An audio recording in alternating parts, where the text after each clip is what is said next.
Friday, a windy, blustery, gonna get worse kind of weekend, but that's okay. That's what fall is all about. And the best part about it is the leaves in my yard that were piled up will be gone most likely by the end of the day. So if you can look at it like it's all about me, I guess not a bad day. Welcome to the program. Glad to have you. The Packers back on the practice field. The big question today, and I was listening to Ebo just sign off as Ben and Rowdy and Ebo were all picking their scores. Ben, it seems to be a lot of thought of, the Packers are going to score 27-35. My question is, do they get over 24 against this horrific horrific defense of the Detroit Lions? Do you think they really score more than 24 points when they haven't been able to do it consistently all season long? I mean, they better. It's the worst defense in football. It's the worst defense they'll face. It's a perfect matchup, you would think, for everything they do.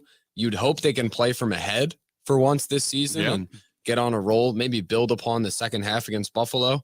It's a true they better. And if they don't, then things are really, really bad situation. Yep. I'll say this.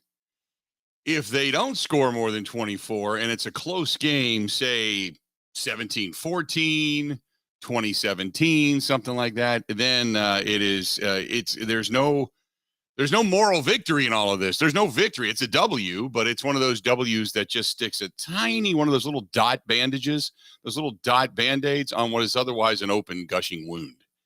So hopefully the Packers get right this weekend. Before we really get into the program, how are you doing today? You okay? No, not really, if I'm being honest. Last night, I could have been the worst night of my life. I was going to say, now they're off, by the way. The Phillies and the Astros, they're off. Phillies go back to Houston with Houston leading it 3-2. They go to Game 6 of the World Series to, Saturday night. As like I said, they're off today. But what a night. Verlander last night was just, for lack of a better term, he was pretty dominant last evening. 3-2. The Astros get the win. Verlander gets the win as well. And Syndergaard takes the loss. But Justin Verlander just he was solid last night. Gets that big postseason win he's been searching for. So not a good night if you're a Phillies fan, a good night if you're a Verlander fan or a Dusty Baker fan, but not many people rooting for Houston in that series. But they're one game away from winning the World Series, while the Phillies have to go now into Houston and get back-to-backers to win it all and win it on the road. Not an easy thing to do. So I really thought the Phillies were going to be like the Cinderellas, and they were just going to roll. After they just started pounding the baseball, I thought, this is over. The Emperor has no clothes when it comes to Houston, but Houston, give them credit, man. They bounced back. Go ahead. I'll be in the local watering hole at the corner of my block in Philadelphia this weekend. Okay. So one would hope that the vibes improve in that regard. It's crushing. It really is. They should have won that game last night. They didn't. Luck is just not on their side. At least the Eagles won. Yeah, whatever. But the Eagles didn't cover the spread. I lost that one, didn't I? I think I did. Yeah. Eagles didn't cover the spread. So I'm 0 for 1. I'm 0 for 1 so far on picks this weekend. I really thought the Eagles were going to go in and just beat up on the Texans, and I thought they'd put 35 spot on them, but wasn't for it. But nevertheless, a good night. It was tied at 14 in the third quarter, and I was like, "Whoa, wait a minute!" Because I got home last night. I guess 9:30, 10 o'clock last night, something like that. So, you know what I did last night? Let me give you a little piece of advice. This is what I did last night. I'm driving home, and I'm on the phone. I'm talking to a buddy of mine. He's watching the World Series, so we're kind of talking, and he's kind of giving me some play-by-play. We're just BSing as I'm driving. And there was 2 cars behind me. And I don't know if anybody's like this. If you are, let me know. But I did something stupid, but then I turned it around, and somebody was looking out for me, I guess. So I'm driving home. I'm coming down 94, coming back from lacrosse last night. And there was a pickup truck behind me. Now, we all know the new lights today are bright anyway. You don't have to have your brights on to have bright headlights. But this pickup truck was jacked up. It was big tires. I don't even know how big, but it was jacked up. And he's got it's a brand new truck. He's got his brights on. He's right behind me. Then another car pulled in behind me and in front of him, who is also, it's like an Audi or Saab or something, but it's got those extreme brights, and he's got his brights on. And I am like, and I'm a little sensitive to light anyway. It's why people always ask me, why you're wearing sunglasses when it's cloudy out. Even if it's cloudy, I usually do. I got a sensitivity to light, and it gives me a headache. So I just wanted to get away from these guys, and they were following me. I was kind of like the rabbit, and I kept pulling over. And when I pull over, they'd pull over. So it's not like they were passing me. So I'm like, you know what? I want to get the hell away from them. So I matted it wide open, and I was doing 94 when I passed a state patrol. I saw it. I knew it. It was like, I'm screwed, So I pulled over, and God is my witness. I pulled over, and before he even hit the lights, I started pulling over. And then all of a sudden the lights come on, and the whole thing. Young trooper, he comes up to me and he says, hey, and before he even could get the whole, do you know how fast you were going? I said, look, I know I was doing 90 plus. I'm on the phone. These guys behind me had their brights on. It was really bright. I screwed up. Here's my license. Here's my insurance. I'm really sorry. I don't normally do this, but thanks so much for not like screaming at me or anything. I said, here you go. I appreciate you. And then before he left the car, I said, and by the way, thank you for what you guys do. He came back and he gave me a warning. He said, you know what? You're the first person that's ever been kind enough to acknowledge what it is you were doing and to say thanks. He said, go have a good night. I was blown away. I thought, here's 6 points against my license. My insurance is going up, the whole deal. So it was like, but he was just a nice guy. And I told him, I said, look, the truck and the car, he said, yeah, I did see they were following kind of close. I said, that's all I was trying to do was get away from those guys. And I couldn't get away from them. So I got out of it just because I thought I'm screwed, acknowledge it, and an act of kindness. See what an act of kindness will get you? So I woke up today with a whole new perspective. I'm going to be kinder to the Green Bay Packers. I'm still a fan, which, by the way, Ben, I got called out yesterday. There was a whole bunch of media people at the Quick Trip event. And one of the guys comes over to me and he said, hey, I was listening to you the other day. And he's like, man, you just hate the Packers. I said, no, I don't hate the Packers. I don't hate the Packers. He's like, well, we're fans. We support them no matter what. He was an FM guy from Iowa. And I said, no. You got me wrong. I said, there's a passion there, yes, but I don't hate them, no. I hate some of the things that they do because you know why they do what they do. You know some of the behind the scenes stuff, and you're like, it angers you. It makes you mad. I've seen the organization treat people extremely well, and I've seen the organization treat people poorly. So I come into this with no preconceived notions. I know what it is. And it's a football team with a passionate fan base, but it's also a business. I said, I don't hate them. I want to see them win. It's good for me because I'm a fan. I've always been a fan. Growing up as a kid, I was a fan of the Green Bay Packers. I said, but also it's good for business. So there's no way I'm hating on them. It may sound like it if you're green and gold glasses constantly, but I'm not hating on them. You can be a fan and be upset with what's going on. You can be a fan and look at this and go, I want to see a championship. I know the window is closing and you can feel my anxiety because of it. And I see what you're doing and you can see it's like a car sitting on the train track.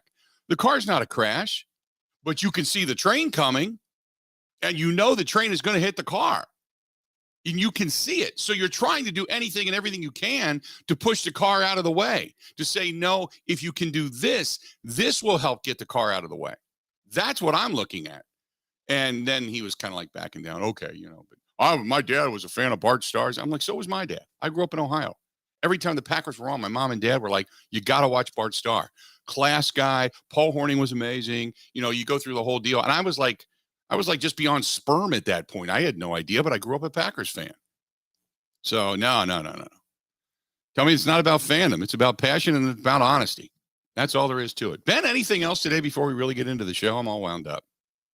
No, continue. No one wants to hear me. You're not a happy guy today, no one wants to hear the state of mind. Okay. It's hard to explain the feeling. It's like the world just crashed down all at the same time. Well, Chaz McCormick. now, okay, let's take this for example. Okay, do we do therapy as a Brewers fan? Do you say, going back years ago, do you say never expected to be there? It's an amazing run. Even if they lose, it's been an amazing run. What an incredible season. What an opportunity. Or do you look at it and go, son of a, and then drop a few F-bombs?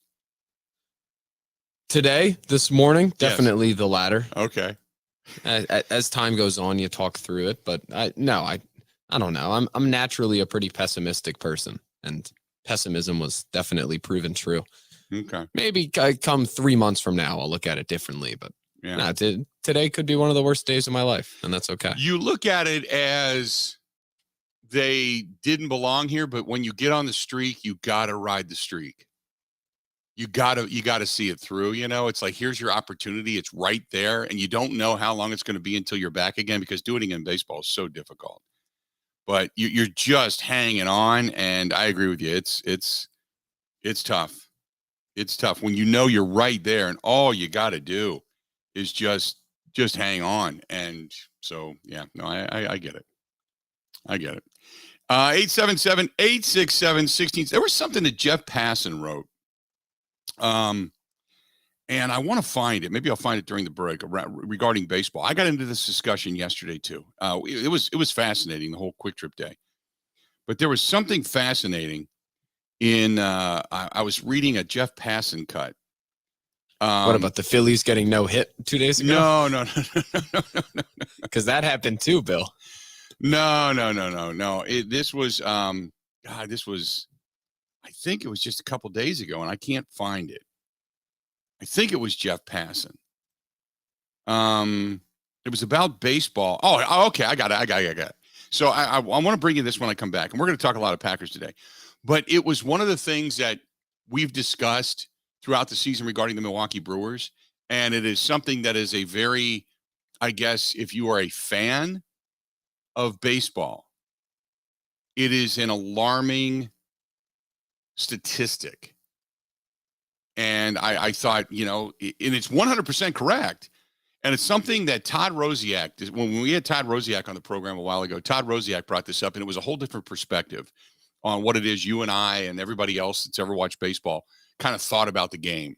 And I thought it was an incredible discussion then, and an even better justification and or, you know, validation of what it is we discussed when Jeff Passan wrote this. So I want to do this when we come back real quick. Also, we're going to talk a lot of Packers today. Kyrie Irving suspended now. Finally, the Nets pulled their pants down, and everybody checked and went, yeah, you do have cojones. Yeah, finally, the Nets suspended Kyrie Irving 5 games because he refused to apologize. And then after he refused to get suspended, then he kind of apologized, and I guarantee he didn't write it, kind of apologized via Twitter last night.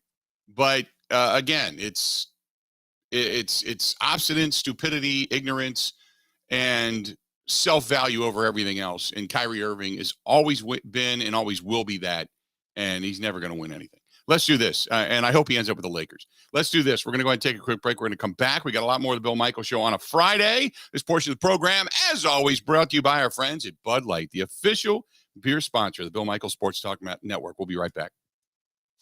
Covering Wisconsin sports like a blanket. This is the Bill Michaels Show on the Wisconsin Sports Zone.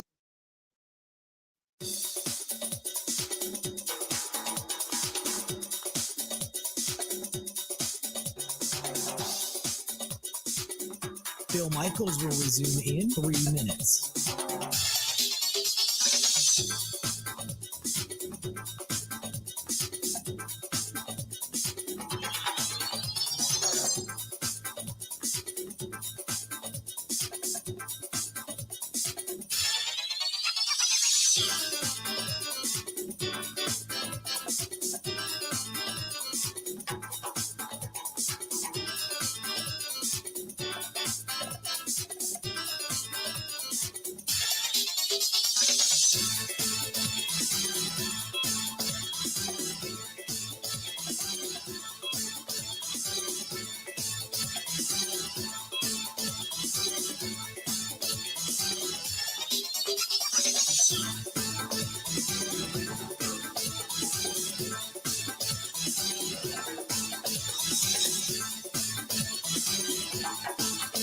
Bill Michaels will resume in 2 minutes.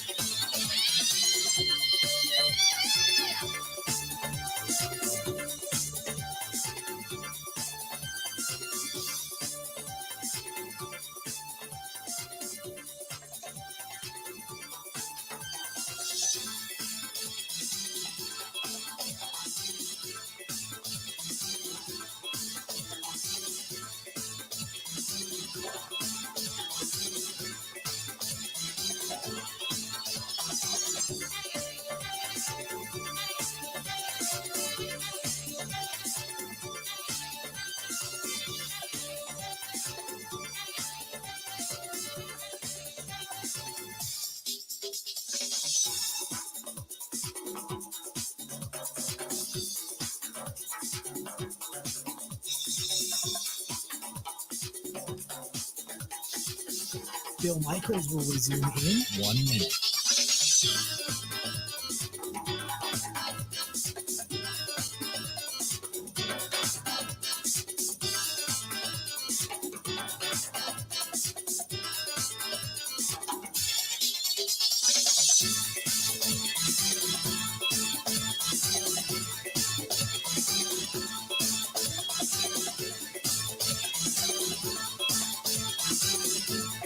Bill Michaels will resume in 30 seconds.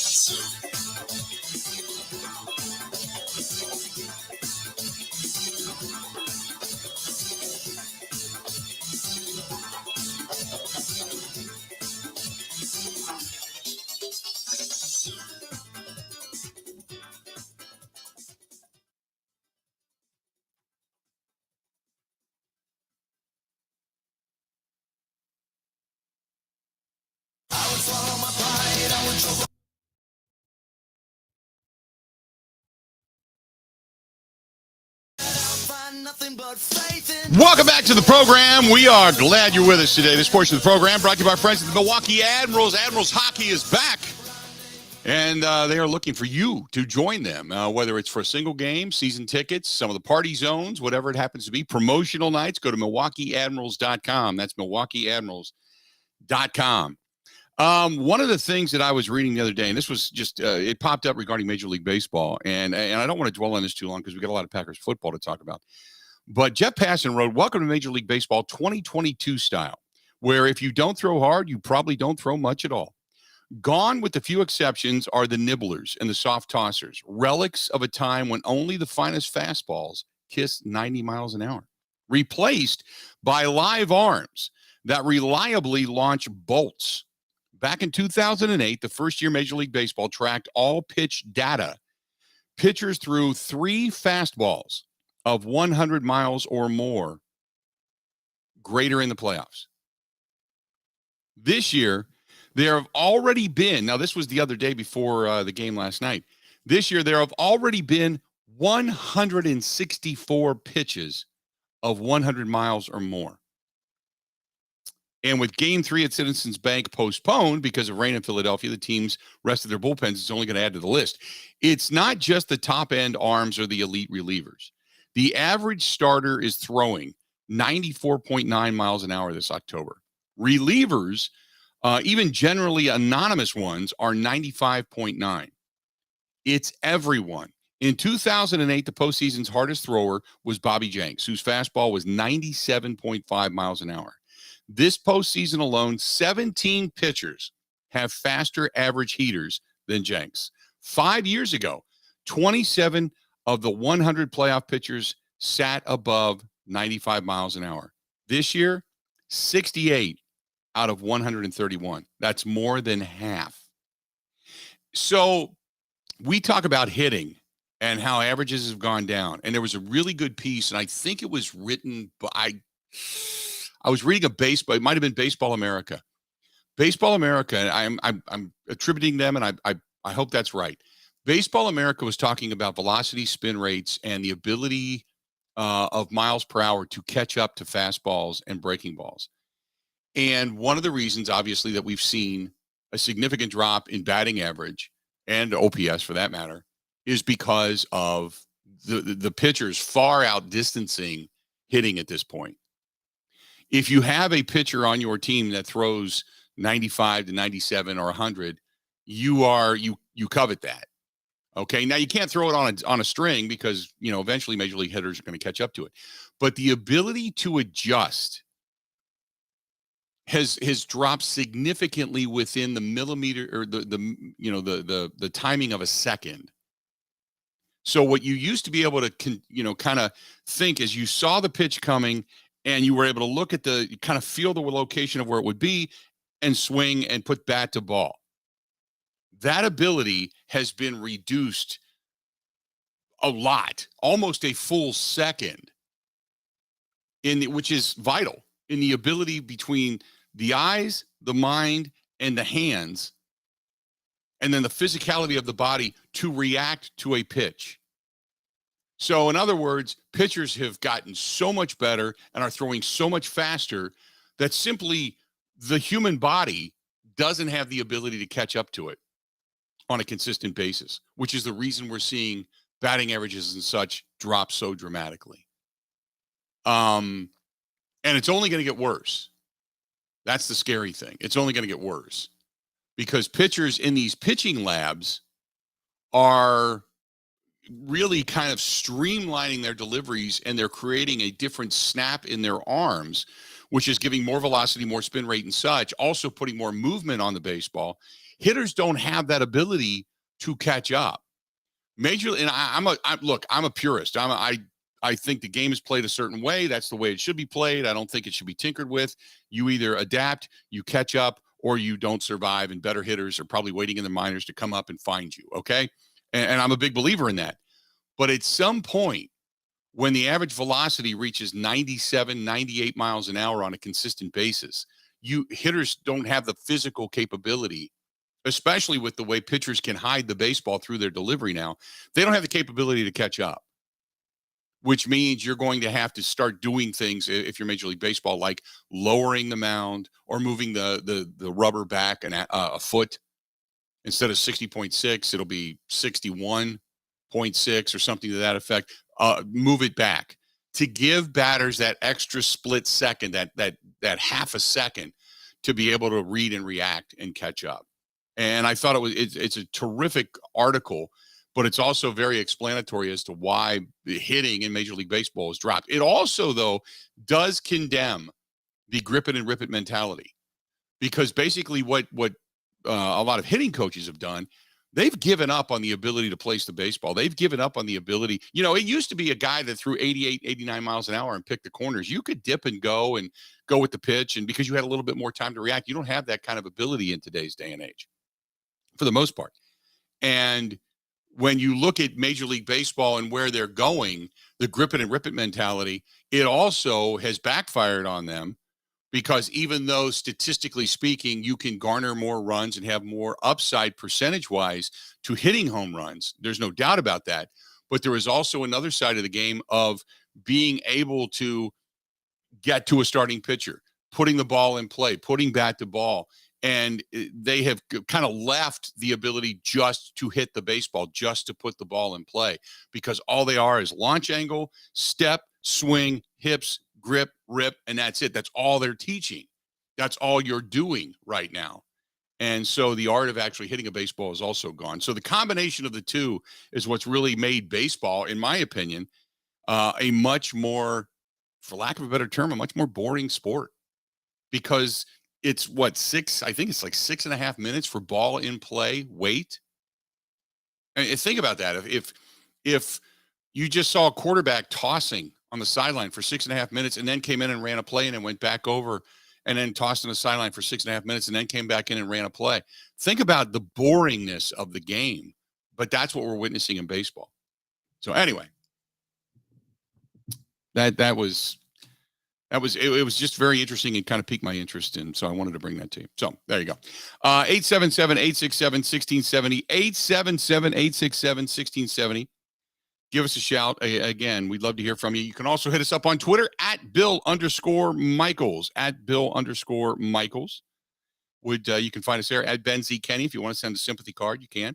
Facebook, The Bill Michaels Show. You can watch the program over there. Find us on YouTube. Find us on Twitch TV and all the podcast platforms as well once the show ends here today. What is the score of this Packers game upcoming? Do they get over 24? Do they get over 24? And you would sit here and go, of course they do. Now, hang on a second. Because the Packers, when you think about it, they scored 7 against the Vikings, 27 against the Bears, 14 against the Buccaneers, 27 against the Patriots, 22 against the Giants, 10 against the Jets, 21 against the Commanders, and 17 against the Bills. They're averaging 18.1 points per game. This is a bad Lions defense. No doubt about it. But a Lions offense that can actually put some points up. Now, TJ Hawkinson no longer there, so you don't necessarily have to account for the tight end position the way you once did. But, you know, hang on a second. If the Packers put this together in any way, shape, or form and can get to 27 or more, maybe you feel a little bit better. Maybe. But do they score more than 24? If I had to say 24 and a half would be the Packers' output, would you take the over or the under? Ben, you're taking the over, right? You said that they should get at least 27 against this team, correct? They should. Yes. I would take the over. You would take and the that over. sets up next week where if they don't do it, we are very, very concerned. Oh, you better believe it. You better believe it. Yeah, if they don't do it next week, man, oh, man. If they don't do it this week, next week's going to be just some kind of sinking bloodbath, for lack of a better term. A funeral, Yeah. if you will. We spent a lot of yesterday actually talking about the defensive side of it. Because given how bad the Lions are and Right. what I expect Rodgers and the offense will do after the second half versus Buffalo, this is really like the week for the defense to show up and turn it around, like instantly, because it's a good offense. And if they show out, I feel better. If they don't, then it feels like the season's over. You may, if you're now defensively speaking, Devondre Campbell didn't participate. That doesn't look good. Shamar Jean-Charles back up at the corner position. He's got that bad ankle. He wasn't there.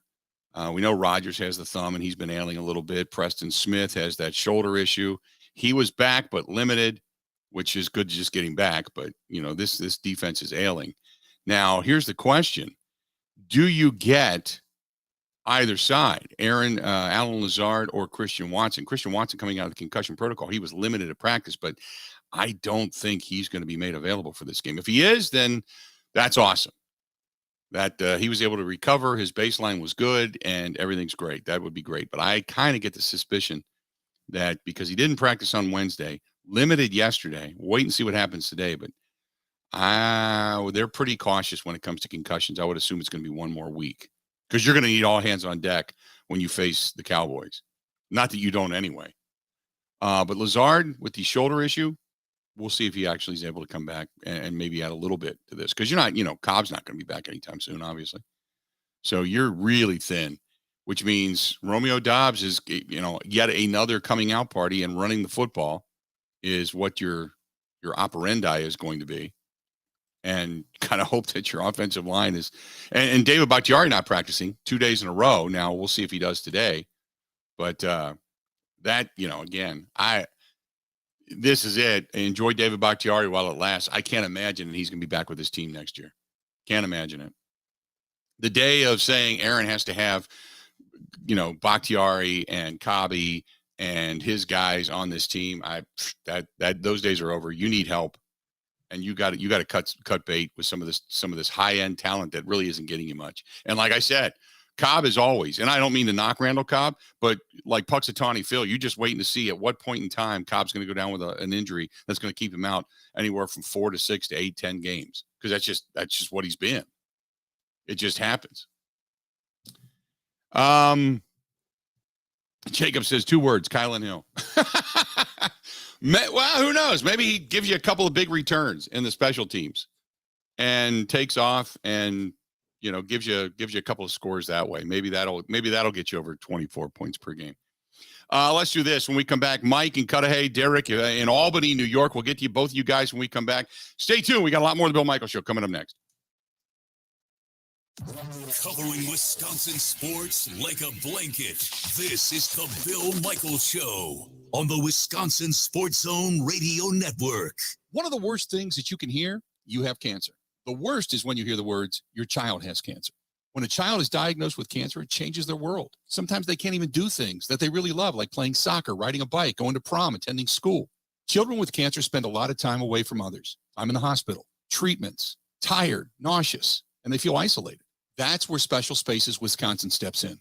They provide these children with a special space where they can not only sleep, but they can play, they can heal, they can spend time away from the challenges of their illness. It's a customized bedroom designed just for them. How about a princess castle or a pirate ship or a sports themed bedroom? They transform that child's existing bedroom into a place that only he or she can imagine.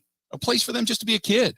This effort is done with teams of dedicated volunteers and sponsors, just like our friends from Pella Windows and Doors of Wisconsin and all the community partners. If you'd like to find out more or to donate, go to specialspaces.org. That is specialspaces.org.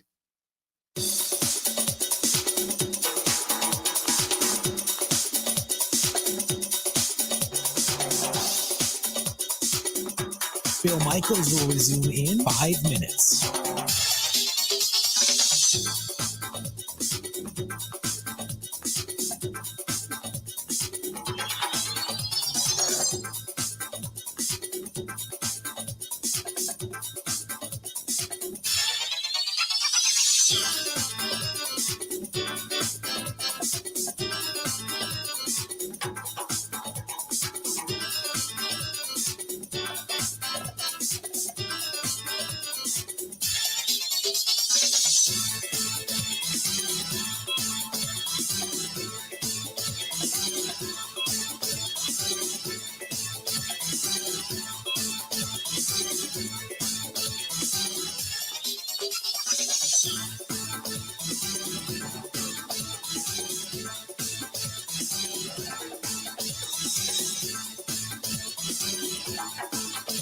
Bill Michaels will resume in 4 minutes.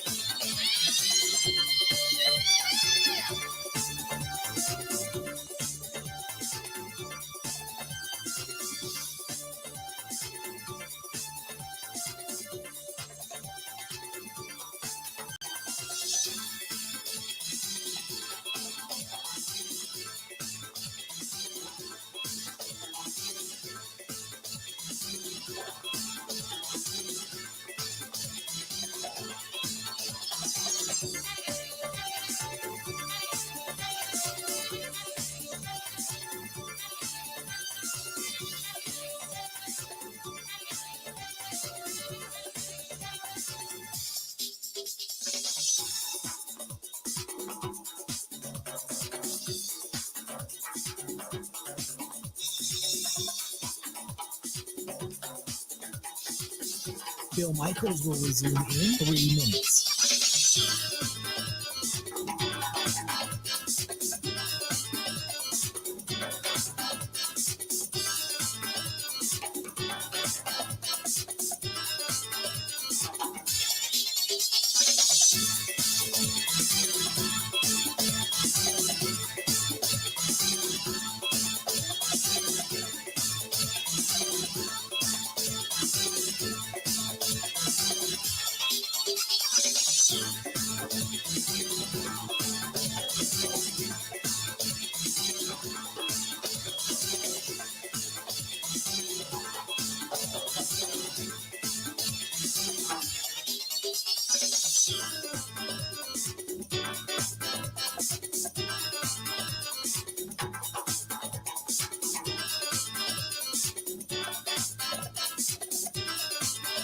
Bill Michaels will resume in 2 minutes.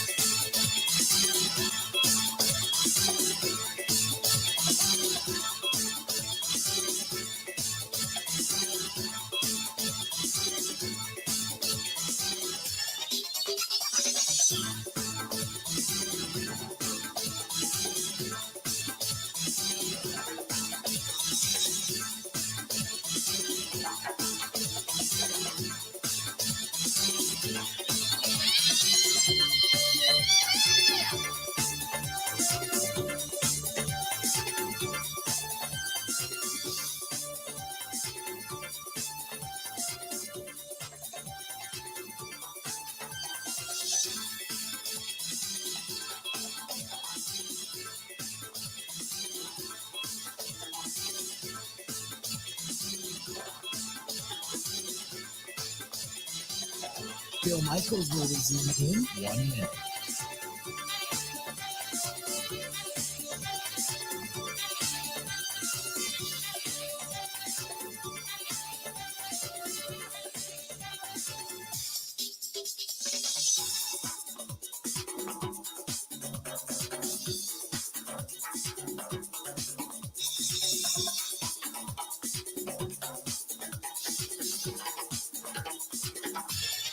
Bill Michaels will resume in 30 seconds.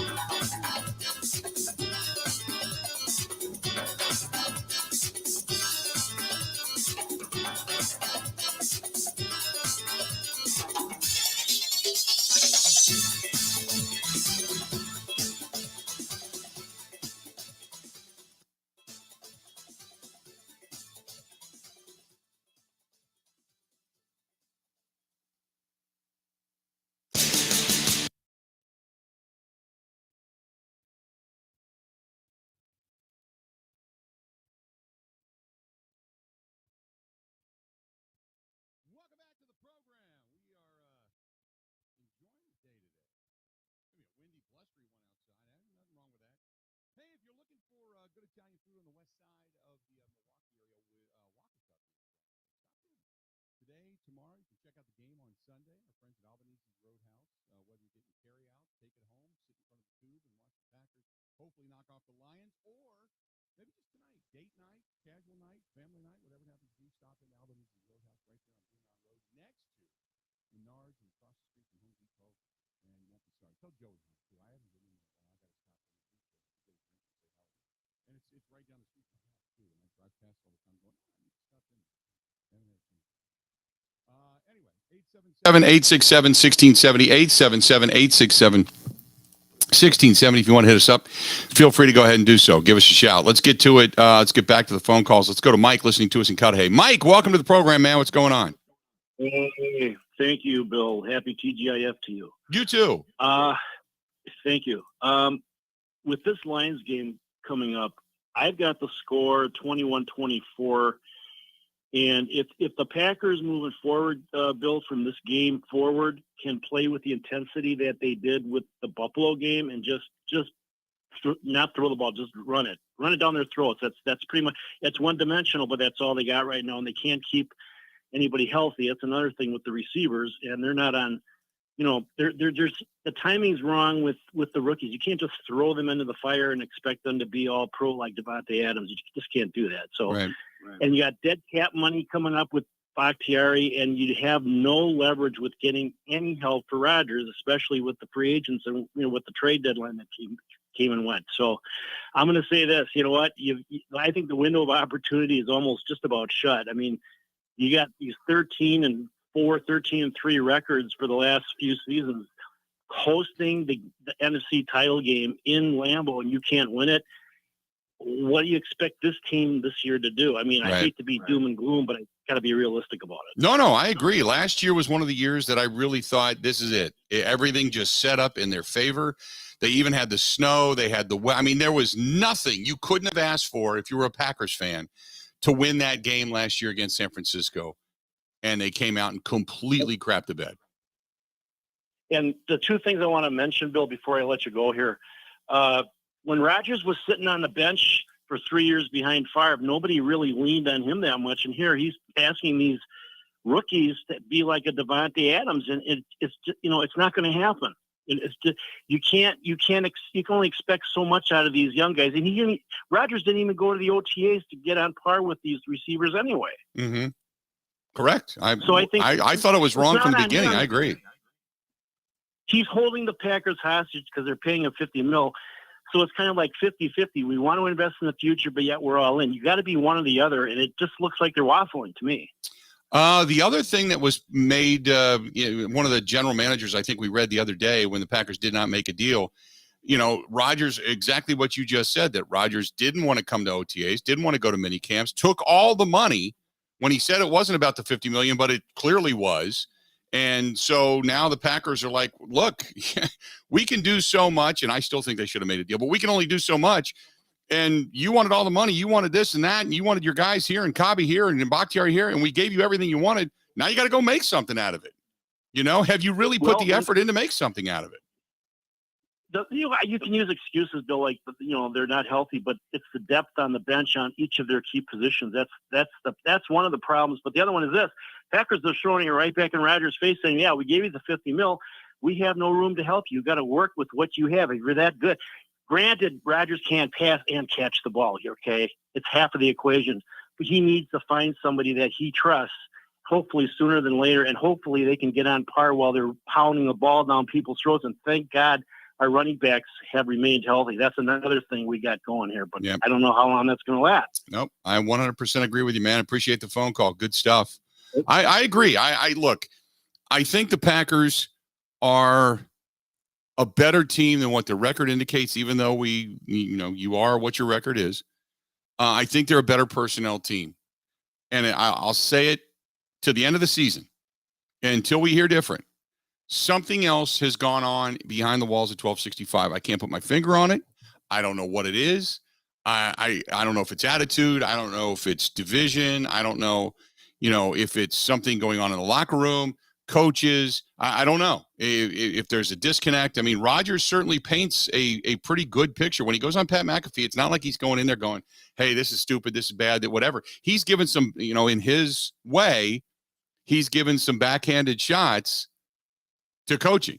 Hey, these guys need to sit. If we can't get it right, if they can't do this, if they can't do that, he's given some backhanded shots, but it hasn't been, blatantly consistent of unhappy with everything in the organization.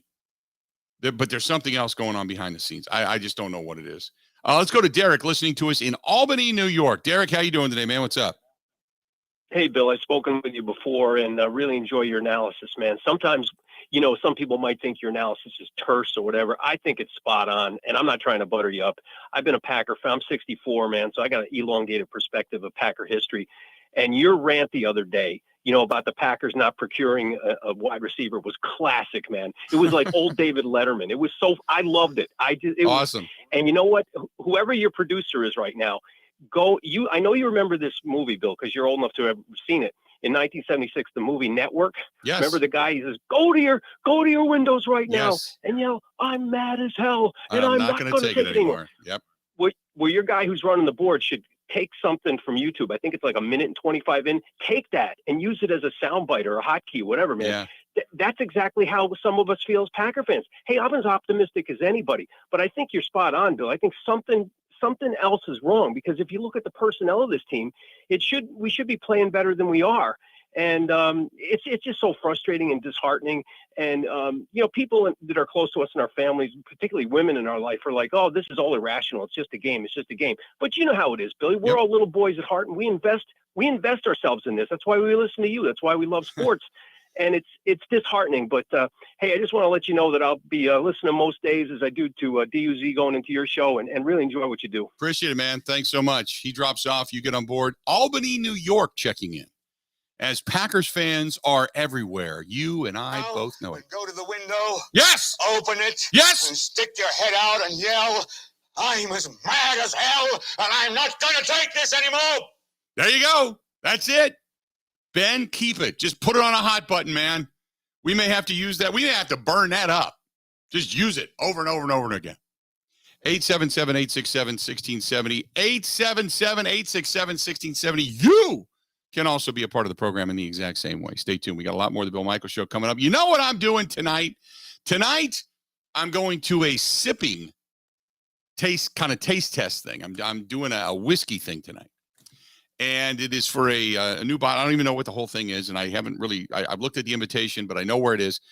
That's it. I know it's a whiskey sip tonight, a launch of some new local brand and such. But one of the best things about it, going there tonight, and they called and said, hey, would you be a part of this? And I said, yes. And my buddy Keith Tozer, who used to be with the Milwaukee Wave and won so many championships and such, he's a part of this, said, hey, we also have Forgotten Fire wines. Oh, I'm happy about that. So good. Got to get back up there. But our friends at Forgotten Fire want to remind you that all they care about is fun in a bottle. That's it. Fun in a bottle. That's their motto. Fun in a bottle. You're a Wisconsinite. I'm a Wisconsinite. Even in Albany, New York, you can call and order. But check it out when you're going into your local grocery stores, wine stores, liquor stores. That is ForgottenFireWinery.com. They have so many different types, whether it's award-winning Merlots, fun hot mess Shiraz, or if you got yourself a Moscato or a Pinot Grigio or a Pinot Noir, whatever it happens to be. Oh, they're all good. They're all good. But the ciders, that'll make you lose your pants in a heartbeat. That stuff's really good. Check out our friends at Forgotten Fire Winery. And if you go to Peshtigo, stop in, tell them you heard it here, go through the taste test. They'll give you the taste test with the master winemaker, Jake, faux free. How about that? Faux free. I can't wait. I'm going to do a little wine tonight, just a sip of whiskey tonight. Yeah. And then afterwards, I'm probably going to go get a cigar and a beer. But I'm looking forward to it. Just a good, fun Wisconsin night. Forgotten Fire Winery. Love it. Love it big time. Ready? This is the Bill Michaels Show on the Wisconsin Sports Zone Radio Network.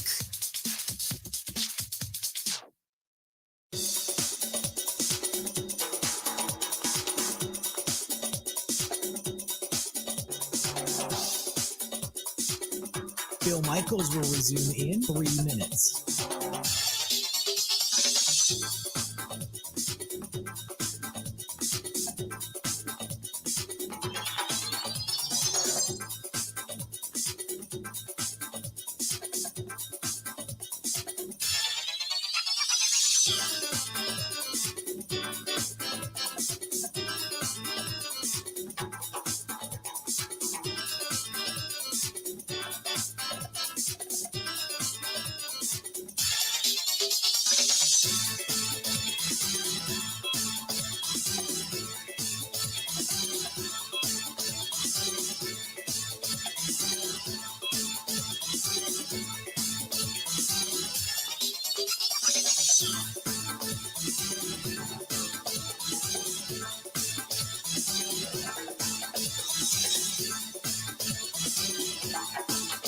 Bill Michaels will resume in 2 minutes.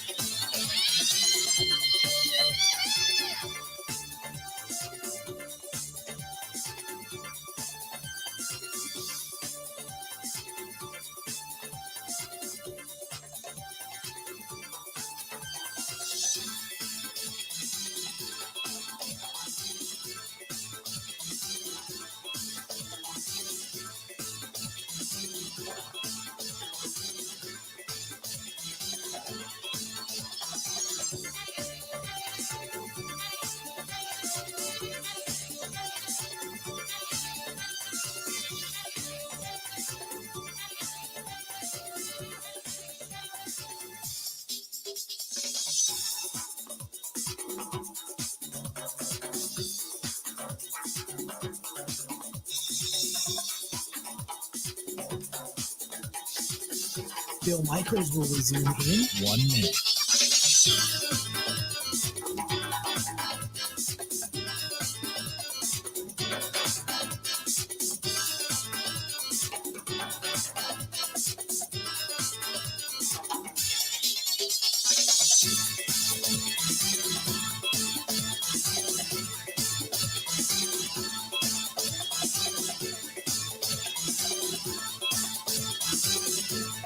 Bill Michaels will resume in 30 seconds.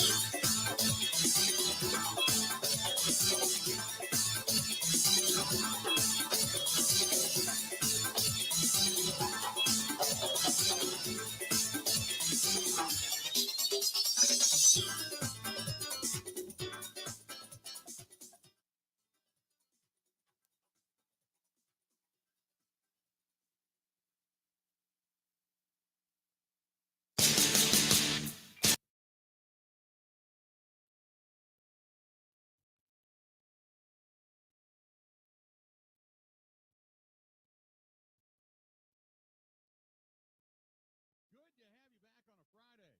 Hey, don't forget, coming up, I think it's next week, Curly's Waterfront Pub and Grill. Next week is the meat raffle, which benefits Badgerland Ski Team. So if you're heading out to Curly's Waterfront Pub and Grill, remember that. Remember that. And not only maybe possibly win yourself some meat along the way, but also do something really good for the kids on the ski team that do the ski shows all over for free. But that's the fundraisers they do to kind of keep them going. So Check out our friends at Curly's Waterfront Pub and Grill right there on Pewaukee Lake, home of the Pig Porker Sandwich. They got some music going on this weekend as well, so good stuff over there at Curly's Waterfront Pub and Grill. 877-867-1670. Let's get back at it. Let's do this. Let's get to John from Western Wisconsin. John, how you doing today, man? What's going on? Thank you, Bill, for taking my call. I enjoy your show, and I really enjoyed the I-94 story. And God is I'm honest, calling just from a Western- little bit of kindness, man. That's all you need sometimes. Oh, totally. I'm calling from Western Wisconsin. I listen to your show and from the eastern part of the state, and it's nice to hear quality on the air compared to these jack-offs and screw-ups that are on KFAN up here in Minneapolis, St. Paul. But anyhow, I thought Aaron Rodgers really prepared for the Buffalo game. If he had thrown the ball on the money in the previous games, they wouldn't have this losing streak. He really dropped it in there and threw it with authority and confidence. I think he prepared because it was a primetime game. As far as the Packers are concerned, they got to just play the guys they got. Gutekunst isn't, he's, cap strapped, and that's why the trades didn't come off. And I'm not so sure that that Claypool would have been a help, and that guy from Texans who didn't even play last night in that primetime game Cooks, on Thursday night. Cooks, thank you. He's sulking. We don't need a guy like that. You know what I mean? Mm-hmm. So you got to play who they got. If you look at their roster, and I have to, and I think you got to agree, Gutekunst has made a lot of good choices, and it ain't panning out this year for one reason or the other. But the biggest concern I got is this coaching staff. Why did they react so long to what was totally apparent in these games? And you've talked about this. I just don't understand it. I am not in favor of firing Mr. LaFleur. I think he's done a pretty damn good job, but why he ever hired Joe Barry, the defense is totally underachieving. It hurt them when they lost Chris Barnes. I think Chris Barnes could have spelled Quay Walker so Quay could go to the sidelines, kind of get back in it. You know what I mean? They threw him into the fire, and he's made a lot of mistakes. But I'm just going to hang up and listen to you on the air and keep telling us what you think. All right, buddy. I appreciate it, man. Thanks so much. Look, why he hired Joe Barry, coaching in the NFL is a very, it's loaded with an incestuous business in which, somebody, everybody knows somebody, and everybody knows that this guy or that guy might fit this or that particular situation. And he likes Joe Barry. Philosophically, he liked Joe Barry. Maybe there was some other guys around him that recommended Joe Barry and said, hey, this guy's probably going to be a good fit. Let's put him into this situation. And, he got a raw deal in Detroit or Washington or what have you. And he's been quality. And last year, you can't disagree with some of that sentimentality. You just can't, because Joe Barry had a pretty good defense. Had a pretty good defense last year. But this year, I don't understand philosophically what it is they're talking about. Sometimes it's like excuses. I understand the reason. It's kind of like when I used to sit down and talk with Ken Maka when he was manager of the Brewers, and I would just go nuts over certain things. And I would walk into Ken's office and I would say, Ken, tell me this. And he was always very kind about it. He was very good and very explanatory. And it was great that you could just sit down and talk baseball with him. And you'd walk away going, okay, now I get it. I still didn't agree with it. I didn't want to sit there and argue with the guy. I would just say, okay. But his rationale in his mind was, I'm going to do this because this is what I believe, and here's why I believe it. And I appreciated that. And Matt LaFleur at times has given you insight as to why they don't do specific things, but I still disagree with it. When we talk about why are you playing back on 3rd and 6? Why is Jair talking about wanting to play man, but you're not playing man? Well, they're doing this and they're doing that. Why are you calling a 3rd and 1, all out pass play with 5 wides when you have AJ Dillon. Well, they're showing a 0, okay, but still, does that mean, again, you have 0 confidence in your offensive line, 0 confidence in AJ Dillon, 0 confidence running things out of under center? I understand what it is you're saying, but I still disagree with it. And going back to what your call was, John, there are certain things regarding what's been stated I disagree with. I get it. I understand why they did it, but I disagree with it. There's certain things this year that just have not felt right, and I've disagreed with them. And I don't know why things have changed. You know what I mean? I don't understand why, philosophically speaking, there was motion, there was movement, where there were certain things that were really innovative and looked good to this team last year, offensively speaking. And that's kind of gone by the wayside this year. Last year, guys were talking about playing free and having that expectation from their defensive coordinator just to go out and go play with your instinct and do certain things. And then you get Jair back, you get depth at the linebacker position, you got Devondre Campbell back, you got Preston Smith, you got everything. Everything seems to be flowing good. You pick up Jerron Reed, you got more of a rotation up front, and you don't use them. You don't put them in situations to be successful on a continual basis. So I understand that. 877-867-1670. Speaking of the next game, Dan Miller, the voice of the Lions, he is going to join us. That is coming up next. Stay tuned. More of the Bill Michaels Show coming up right after this.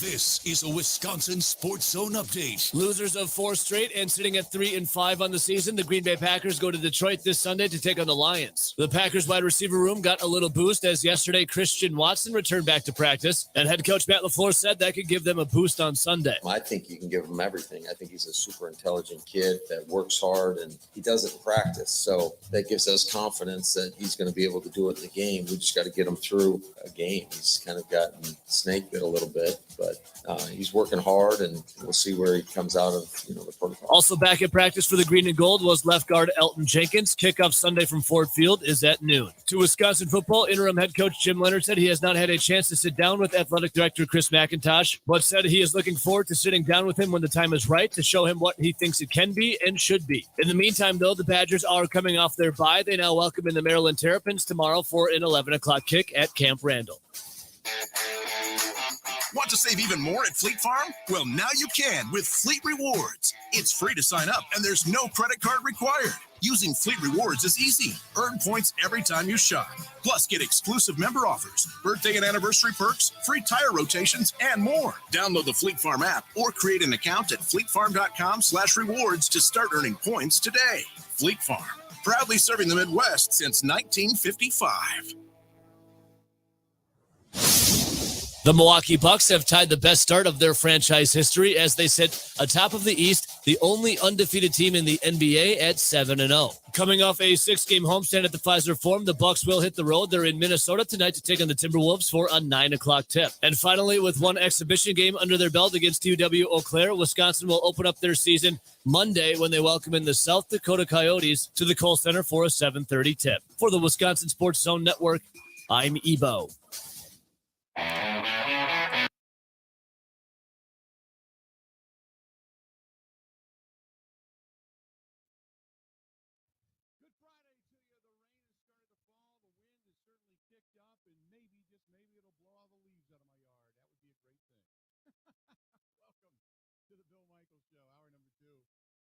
Good to have you.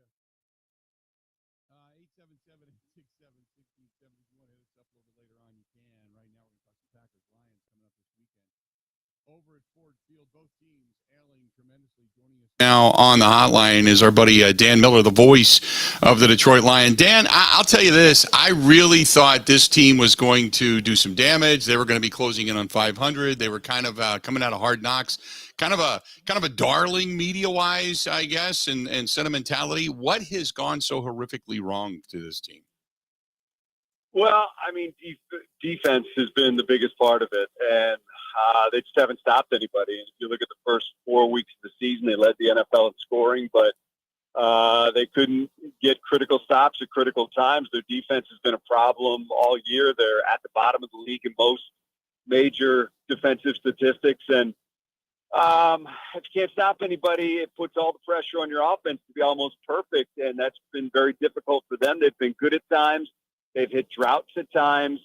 So it's really been a case where the offense has played well a significant amount of the time, and the defense during those times has been bad. And then you get a good defensive game like that against Dallas, and the offense couldn't do anything. So it's just been one thing or the other. And look, I don't think anybody was under the illusion that this team was going to, win 11 games this year or anything like that. But to your point, I think people thought that it would take a step, and there's still certainly time to do that. But through 7 weeks and 7 games, I should say, it's certainly been disappointing. How big of a loss is it to lose your tight end, TJ Hawkinson? Well, it's a loss. There's no doubt about it. I mean, he's a weapon on this team, and they have injuries at wide receivers, so it probably even makes it more significant that you've lost him right now. But I think it goes to the long-term plan, and it goes to the fact that they weren't going to pay him, $14, $15, $16, $17 million, which is the going rate for, those top-end tight ends. And I think that was the thinking behind making that move. And it wasn't really a shock around here, because as they approached the trade deadline, the name that was mentioned most often by far was TJ Hawkinson, really just for that reason. And look, I don't think, as I said, it was a shock, but it does kind of smack you that this rebuild just goes on, and this is part of that. And I think that's probably the biggest thing people took out of it was like, man, it's just, this is another couple of years where you're collecting draft picks and trying to draft young players, and you're not coming out of the other side of the tunnel yet. That was going to be my next question. So I guess, when do you expect to come out of the other side of the tunnel? I mean, is it just a matter of, do you feel like you're close, like you have cornerstones in place? I think you look at this offense and you say it's pretty good when they're healthy, and they're really not all that healthy right now. But I think the question still remains, is Jared Goff the quarterback? And I think most people are beginning to think that there's probably a young quarterback in this team's future. So that really clouds the ability to answer when you're going to come out of the rebuild, because you got to find him, you got to get him ready to play, then he's got to go through his mistakes and get to the point where he can be productive in this league if everything goes well. So I think that becomes problematic to answer that question, because the most important position on the field is still very much a question. And then defensively, they're just not good. And you need some guys to either develop, or you're going to have to replace those guys. So it's a hard question to answer.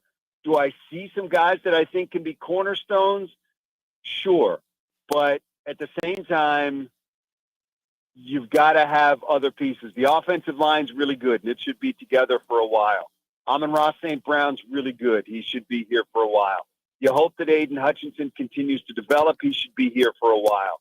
So, there's some pieces, but I think some of the guys that I had hoped to be able to put in that conversation this year maybe haven't taken the step this season that you thought they might. Outside looking in, you tell me what you think of where the Packers are right now. Well, I think when you saw their receiving core depleted, you figured that might be an issue, and it appears that it has, just looking at some of the offensive statistics. But defensively, still really good. There are times where I watch the Packers and Rodgers, and again, this is way outside looking in. Rodgers doesn't always look as engaged as I think he has in the past. Just reading his body language at times, it looks like, he feels some of the things that he doesn't have right now. But, you and I have talked many, many times. I have as much respect for him as I have for any player in the league. I think he is amazing, and he has kicked us in the shins so many times I can't even count. And I think he's going to come in here on Sunday, and he's looking at a secondary that is struggling, and this is a great chance for him to get whoever's out there playing with him back on track. And the Lions, for them, they're going to have to play the best game they've played this year to stop a guy like Aaron Rodgers. But, look, you've still got a defense with Kenny Clark and Rashawn Gary and Smith and Alexander. I mean, this is still a defense that is, really good, second in the NFL in third down. And we can't get off the field defensively. I mean, we've gone a game without forcing a punt. We went 22 possessions at home without forcing a punt. So, I can look at you and say, here's what I see, but I don't have much time to do that because I'm looking back at what's happening here and saying there's a lot of issues this team has to deal with. But, I think overall, I look at Green Bay. Did I expect them to be 3-5? No, I certainly did not. I did not expect them to come in here losing 4 in a row. But at the same time, I certainly think they're capable with that quarterback and that defense and Aaron Jones of getting back on track and winning some games here and being relevant. Were you surprised the Packers didn't make a move? And the only reason I asked that is because, many said, well, I think they have more holes to fill. You don't want to give up draft choices and such. And I keep saying, look, the window on Rodgers is the next 2, maybe 3 years. That's it. So why would you not go all in and try to make everything out of every year you possibly have him? Because the end is coming down the tracks now. That would be my answer. If somebody is saying there's so many holes you can't fill them, then what are you doing with Aaron Rodgers? And look, I'm not here to criticize the Packers franchise or anything like that. Like I said, we got our own issues. But no, I think that's fair. I mean, as long as you have him, you have to be thinking about postseason, playoffs, and an ability to, win a Super Bowl, whatever. I mean, anytime you have Aaron Rodgers to start a season, that's got to be a possibility. And I do think your defense is really good. So if you could have done something or some things to maybe give him a little help on that offense, then it would have made sense to me to try to do that. And I guess from reading, they were in on a couple guys maybe and didn't like the price. But, it did surprise me a little bit just because your point exactly. Anytime you have him, you're relevant. You have a chance. And you didn't do anything to really help him out. And I think, that leaves you as vulnerable as you've been so far this season and doesn't change that. Want to go back to the Lions, Dan Campbell. I mean, I know, all the time, everything I read is guys just love this guy. Is his job in jeopardy if they don't kind of pull out of this tailspin? Well, the owner came out last week and said she is behind this group. She believes in the GM. She believes in the head coach, and she's frustrated, but she still believes in the plan that they have and is moving forward with that plan. So, is he in trouble? Look, they're 1-6. I don't know where this season's going. I don't think you want to come in at 1-16. I don't think you want to come in at 2-15. I don't think you want to come in at 3-14. They got to win some games.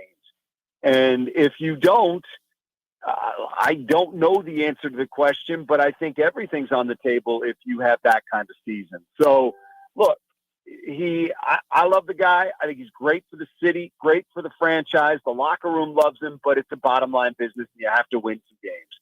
And they haven't.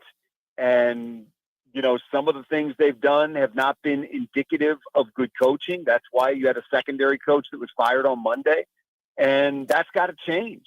And it just, you are what your record says you are, and then there's the visual part of it as well, the eye test, and they haven't passed the eye test a lot of times this year. So, look, I think when you're losing, nobody's safe. Do I think the odds are significant he gets a third year? Yeah, I do, but it would be in everybody's best interest to win some games here over the last 10 games of the season. Excitement rang supreme during the draft, and you pick up Aiden Hutchinson. Give me your thoughts on how he's progressed throughout the season.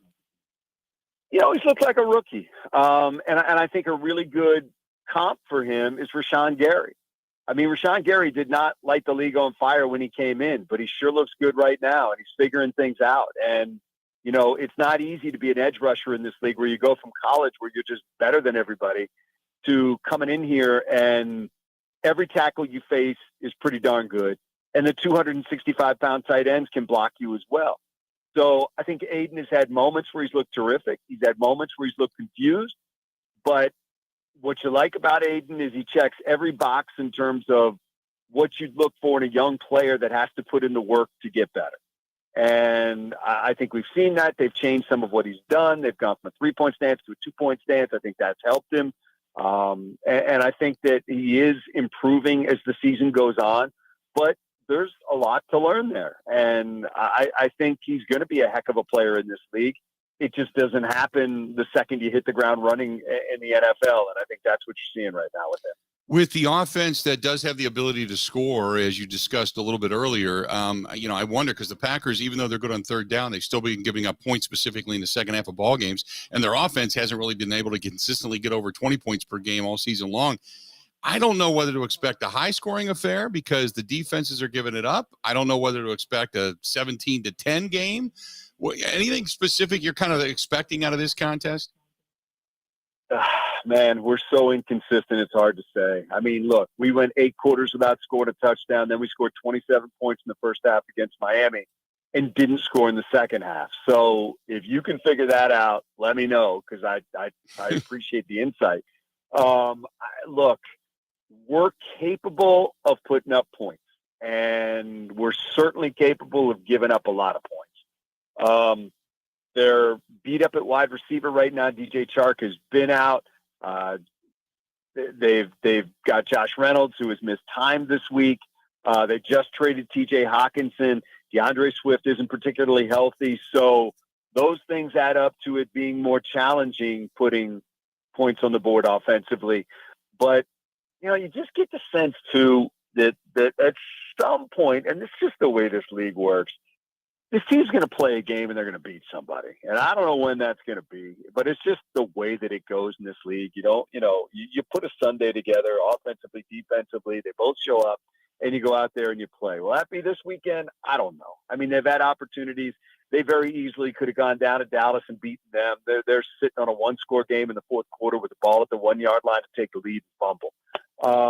So it's been that kind of year where crazy things have happened and it's, things have gone against them, and then they've been their own worst enemies at times. So it's a long way of saying I can't predict what this team is going to do week to week, but I got a feeling unless this defense looks markedly different than it has, Aaron Rodgers is going to score some points. So if you want to stay in this game, you're going to have to score some points. So there really hasn't been much other than the Dallas game that has told us that they can take an elite quarterback like Rodgers and hold him down. Look, changing coaching staff this week, does that change the way the defense plays? It's only a couple days, but there's the mental gymnastics of that going on too. Does that change some things? We're going to find out together on Sunday. But to this point, if you ask me, just based on what I've seen, Green Bay's going to score, so Detroit's going to need to score to keep up with them. Dan, always great to talk to you, man. I appreciate your time, and we'll talk again soon, okay? Thanks, Bill. Appreciate it, man. Thanks, pal. There you go. That's Dan Miller, the voice of the Detroit Lions, joining us for a couple of minutes. He's about as optimistic as we are. He's like, everybody's going to score points, or at least they should. And if they don't, it wouldn't surprise us. I have no idea. And that's kind of the way we're all going into this contest coming up on Sunday. So, but I appreciate his time. Good insight over there regarding Detroit, and obviously an outside look into. And he said the same thing. If you're not going to go for it, then why'd you pay Aaron Rodgers? There you have it. It's basically what it boils down to. Hey, our friends at the Four Seasons Island Resort, listen up, guys and girls. Here's the reason why. We know that the hunters are going to be getting out there relatively soon, right? Widow's Weekend, as they call it. Friday, November 18th, Saturday, November 19th. Girls, listen up. Guys, if you want to send your wife off to do something nice too, here you go. Okay? They got the Widow's Weekend at the Four Seasons Island Resort in Pembine, Wisconsin, where on Friday night, you got dinner, you've got a mega pampered chef party, by the way, going on. Saturday the 19th, you got mimosas and massages and makeovers. And then you got to register for all this, of course, but they got all of it going on at the Four Seasons Island Resort. Guys are going hunting and doing their things, football or whatever. This would be a great pre-Christmas gift for the woman in your life, or girls, if you're listening and want to go with a bunch of friends, go do this. It's a complete women's takeover over at the Four Seasons Island Resort. The Widows Weekend coming up Friday, November 18th, Saturday, November 19th. And if you want some reservations, if you want to tell them you heard it here, if you want to get 15% off right now, go to thefourseasonswisconsin.com, thefourseasonswisconsin.com, or just get a hold of our girl Barb, B-A-R-B, Barb at thefourseasonswisconsin.com. Barb, B-A-R-B, at thefourseasonswisconsin.com, or call her 715-324-5800. 715-324-5800. They have sip and dip going on. They got canvas painting coming up. They have so many different things happening, but get a hold of our friends at the Four Seasons Island Resort. More of the Bill Michaels Show. It's coming up right after this. This is the Bill Michaels Show on the Wisconsin Sports Zone Radio Network. Wisconsin isn't snobby, snooty, or pretentious. It's Midwestern charm at its finest. And that's exactly what Forgotten Fire Winery in Peshtigo is all about. Fun in a bottle without the attitude. You can find their full wine and cider lineup in their tasting room or in liquor and grocery stores throughout the state. The winery is a great place to get away for wine and cider tastings, great live music, and private events all year long. Remember, any time is a great time for Forgotten Fire wines and ciders. Wisconsin wine made from Wisconsin people.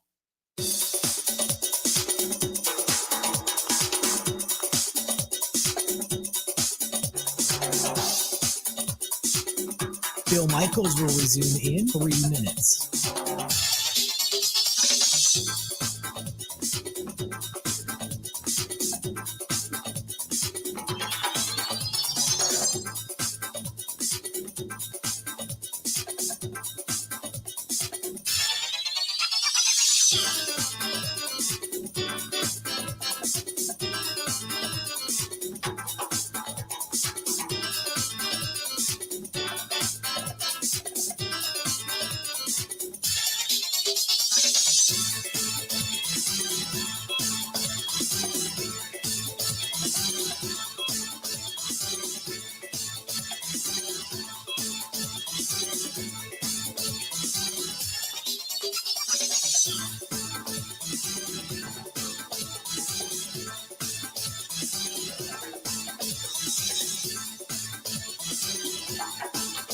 Bill Michaels will resume in 2 minutes.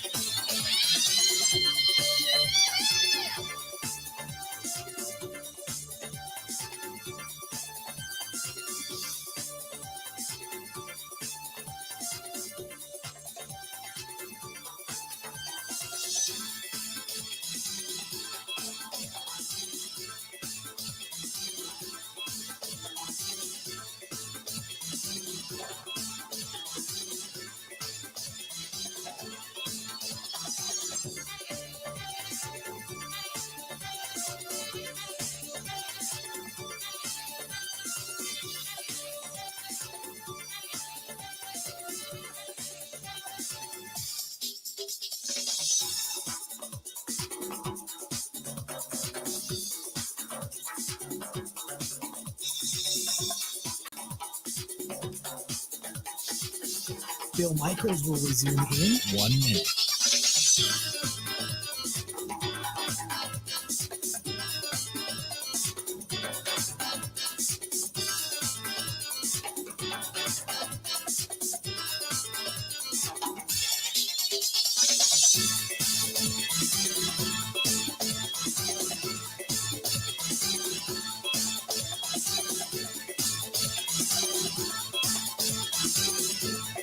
Bill Michaels will resume in 30 seconds.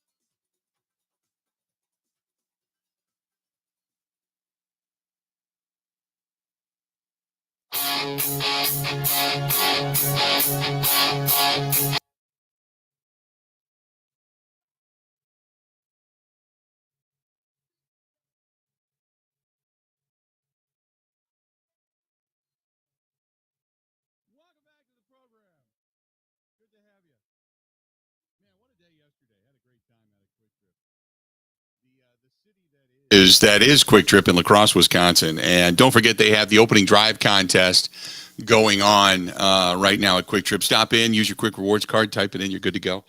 And you can be one of the lucky winners that during the opening drive, you can get a $10 gift card for every yard garnered by the Green Bay Packers, which is fantastic.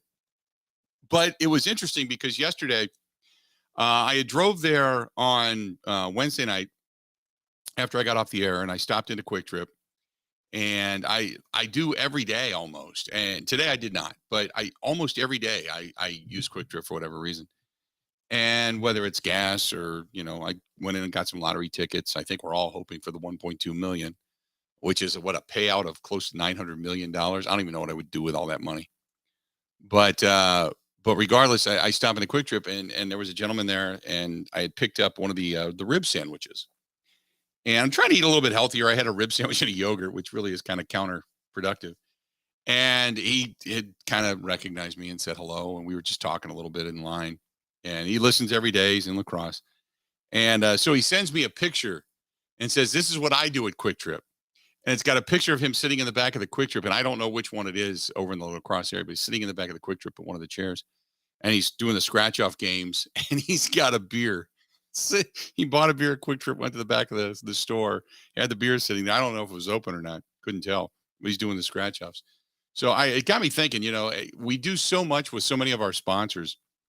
You can shoot me an email, but I'd prefer it if you either shot it to me via Facebook, Instagram, or over on Twitter. And if you use one of our sponsors or Quick Trip or whatever, shoot us a picture. Shoot us a picture. We're going to figure something out. What I'm going to do is I'm going to start putting all these names into a hopper for all the stuff that, we do and we support. And I was sitting there yesterday with some of the social media teams from Quick Trip, and they do a lot of that contest stuff too. But it got me thinking about some of the stuff that we could do for people, because so many people interact with us on a daily basis, that maybe you shoot us a picture or something of you doing something, whether it's a Quick Trip or whether it's a water softening system, or you're buying a bottle of Forgotten Fire wine, or go at one of our sponsors at a bar, restaurant, whatever. Maybe we do that. Maybe and then we do that for like once a quarter. We put all the names. Every day we get the names. We write it down when you send us a picture, and then we call your name out on the air, and then you get a hold of us, and we'll give you something. We'll give you some kind of a cool prize package. I think we should do that. Whether it's shirts, hats, an experience, tickets, whatever it happens, whatever is in the proverbial prize vault, we should give away. I think we should do that. I think it's kind of cool. So we'll put some more of that together. But I think I'm going to start taking names, so to speak. But it was really cool, and thanks to I believe his name was John. So John, I appreciate it. 877-867-1670, 877-867-1670. If you want to find us, feel free to give us a shout. By the way, we're going to hear from Matt LaFleur today, but he said that both David Bakhtiari and Elton Jenkins will practice today, which he called that, quote, a good sign.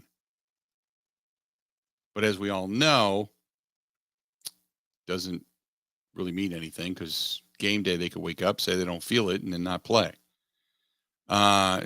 Trent sends me the picture from Christmas Story that says fragile. Yeah, right now it is. And it's more Bakhtiari, obviously, than it is Elton Jenkins. Elton Jenkins, he recovered in 9 months' time from a torn ACL.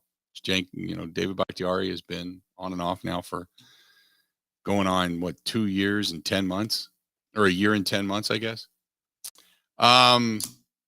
Dennis says, as LaFleur continues to choose friends over championships, this ship will continue to sink. Supporting the totally incompetent Joe Barry is idiotic, and has been the cause of loss of respect for many players, because LaFleur made no tangible changes to turn things around. I fear the Lions are going to beat them.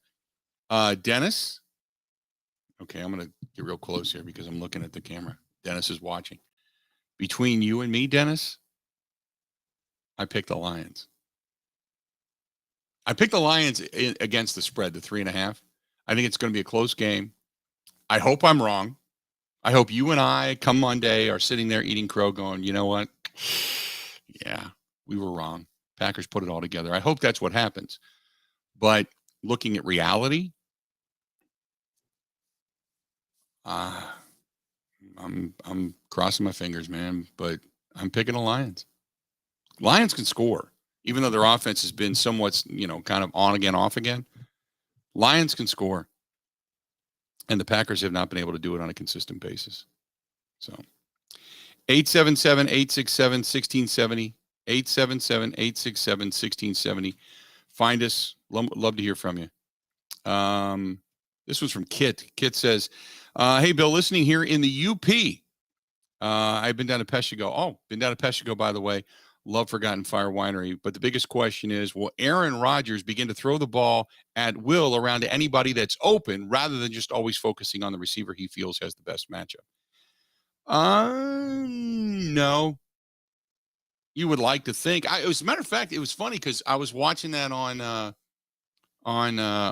Get Up the other morning. Yesterday. It was yesterday? No, not yesterday, 2 days ago.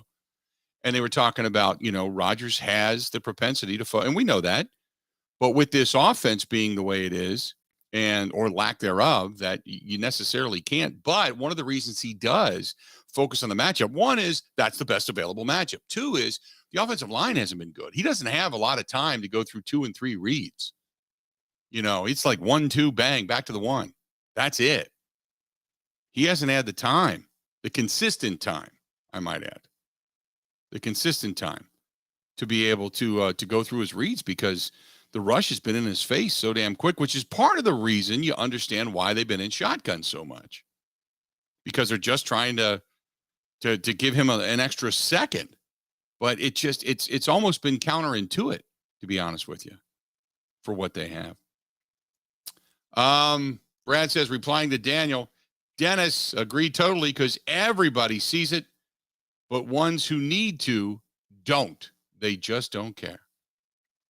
Chuck says, if the Lions win, I wouldn't be surprised. Heck no. And if the Packers win, I think it's going to be a close game at best. Gregory hits me up and he says, 17-14, Packers lose. They just can't score points. Matt LaFleur will not commit to the run. They did it pretty well against the Buffalo Bills, the number one pass rushing and rushing, or he meant to say rushing defense in the league, but I think I get what you mean. Number one rushing defense in the league. He said they looked good, but didn't look great. They did just enough to make it close and give us a little bit of hope. And don't forget, the Buffalo Bills took their foot off the gas. I don't necessarily think they took the foot off the gas because they were trying to deliver the knockout blow. I don't buy that they just all of a sudden said, let's just do a few things. And, no, I don't believe that. I just don't. Maybe you do, but I just don't. I don't believe that. I believe that they were trying to deliver the knockout blow and they weren't able to do it. Let's do this. We'll take a quick break. We'll come back. We'll get more into the phone calls. 877-867-1670. Like I said, we're also going to hear from Matt LaFleur coming up here shortly as well. 877-867-1670. Find us. We'd love to hear from you. This portion of the program brought to you by our friends at the Water Doctors, H2, the letter O, doctors.com. Appreciate John Atley and his staff being a part of the program. Good sponsors. And yesterday, as a matter of fact, I did a sales seminar. One of the people that were there say, hey, now they didn't get it from the Water Doctors, but they called the Water Doctors for the Connecticut water softening system. They got them in touch with their local dealer there, which it all worked out. And he said to me, and I quote, love it. You were right. Sometimes I'm not always right because I'm kind of a moron, and we all know that. But every now and then I can tell you about something. I can go, this is really good. You might want to try this. And he did. He's been happy with it, loves it. Call John, 262-549-7733, 262-549-7733, or go to H2, the letter O, doctors.com. That's the Water Doctors. Give them a shout. More of the Bill Michaels Show next. Covering Wisconsin sports like a blanket. This is the Bill Michaels Show on the Wisconsin Sports Zone Radio Network.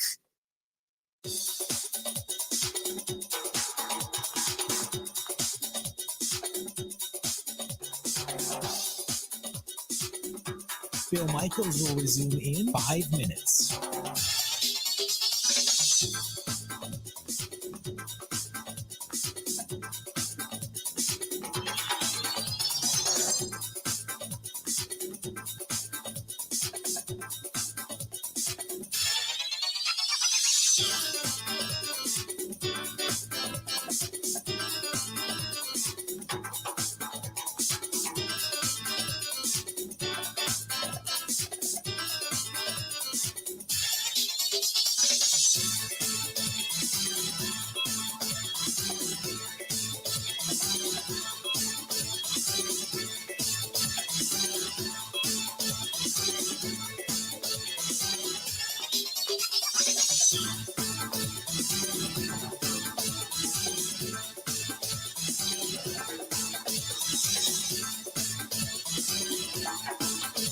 Bill Michaels will resume in 4 minutes.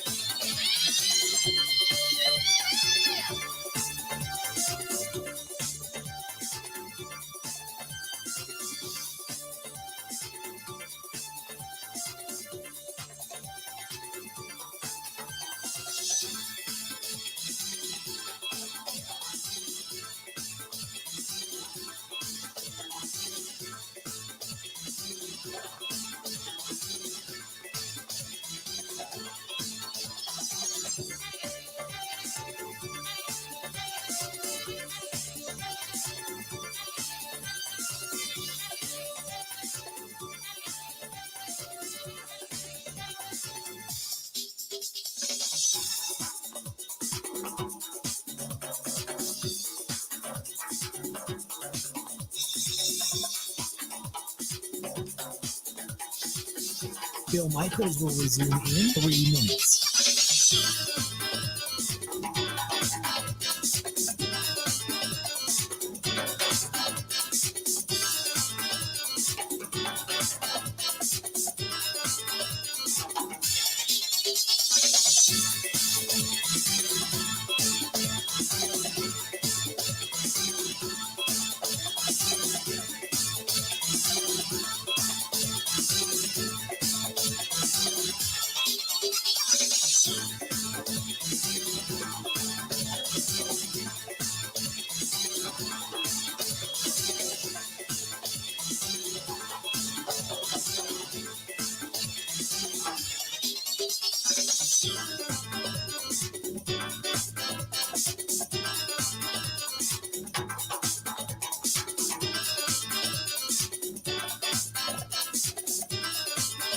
Bill Michaels will resume in 2 minutes.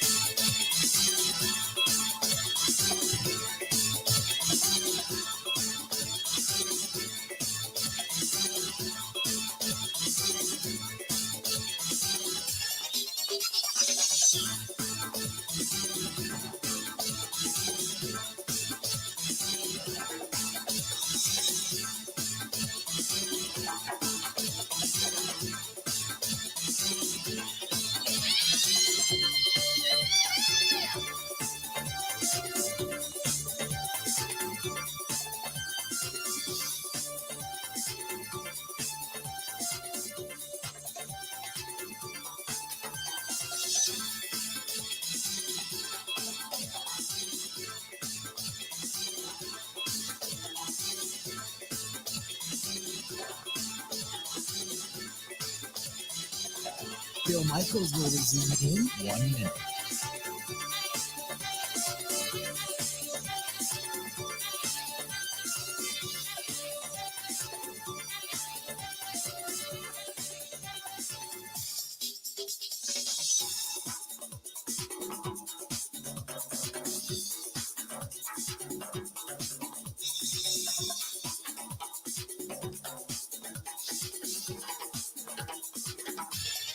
Bill Michaels will resume in 30 seconds.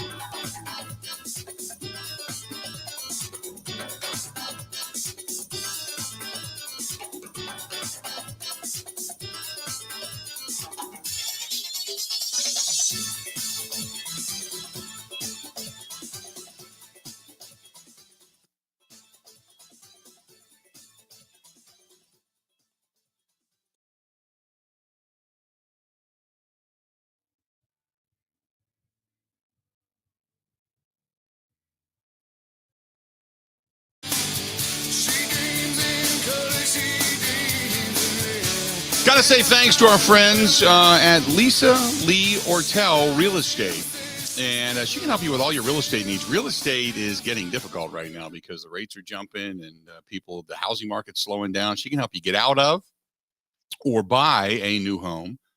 And looking at the new law that's going to be passed down in Illinois, I would assume there's going to be an influx of people trying to get the hell out of Illinois.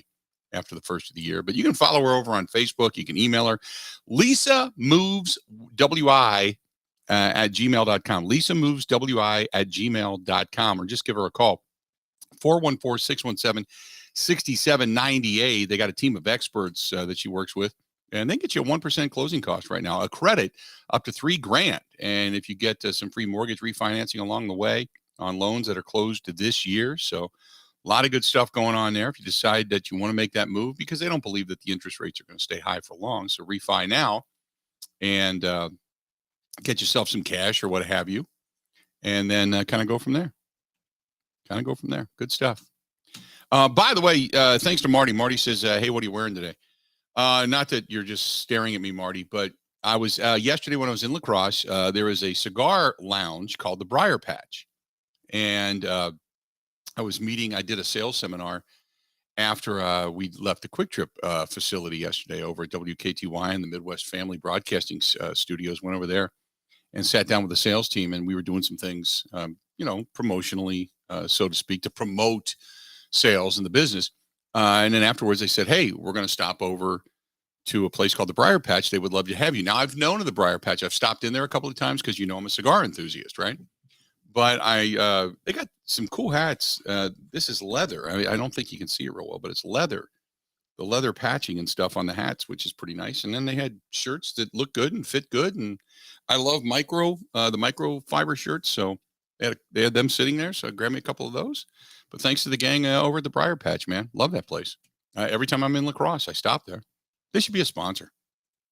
I'm there all the time. Might as well be, 877-867-1670. You want to find us, do it. This is from Nate. Nate says, Unit, no way the Packers beat the Detroit Lions. They don't have the scoring capability. This team is so inept right now. It isn't funny. The only thing they have is an up-and-coming Romeo Dobbs. They've got a good tandem at running back, but they've got a coach who refuses to use them and a Packers quarterback who does not like motion. There's no way that's a recipe for success. They will lose by 4. That's from Nate. Nate, I hope you're wrong. just an FYI, I hope you're wrong. I really do. Who's this one from? Yeah, this is from Josh. Josh said, by the way, Josh is a Lions fan. He said, as bad as we suck, this is one of those years where I feel we're going to get at least one from the Packers. This might be it. Yeah. Josh, I hate to say it, but you might be feeling it as well. Gary says, let's talk about the insanity of Kyrie Irving. On one hand, Gary, Kyrie Irving, with his mentality, doesn't really deserve our attention. On the other hand, to me, it was more about the lack of reaction from the Brooklyn Nets, the lack of reaction from the NBA, because for whatever reason, Kyrie has been a leave him alone or he'll get angry and whiny and cry type of guy. And he has no problem sitting out and such. But the outcry became so loud that the NBA and the Brooklyn Nets could no longer avoid it. And their inability to react and really stop this. They were so loud in talking about inclusion and change and all of it, social justice, and then became complete hypocrites when Kyrie Irving started tweeting. It's mind-boggling to me. It was everybody on the outside screaming about what he did. It took somebody, and I don't know who it was, but bought the front row of tickets to have numerous people sitting in all similar T-shirts to send a message to the Brooklyn Nets and Kyrie Irving, of which he then downplayed. And it is very disenchanting, to say the very least. So Kyrie Irving, like I said, on one hand, it's something to discuss because it's not about inclusion of one, it's about inclusion of all. Otherwise, you're a hypocrite. And it is about a guy who just feels he's above the fray. And he's put himself there. Nobody has placed him there. And he has, for a long time, and not just in this particular case, but just done stupid things. And I don't have a lot of I don't have a lot of compassion for Kyrie Irving. Never have, never will. Never have, never will. As a player, he's incredibly talented. He's also incredibly selfish. Has been for a long time. That's about as far as I go on Kyrie Irving. The Nicholas Bowling Show says, I actually miss Ted Thompson. He was actually good at drafting. Do you agree?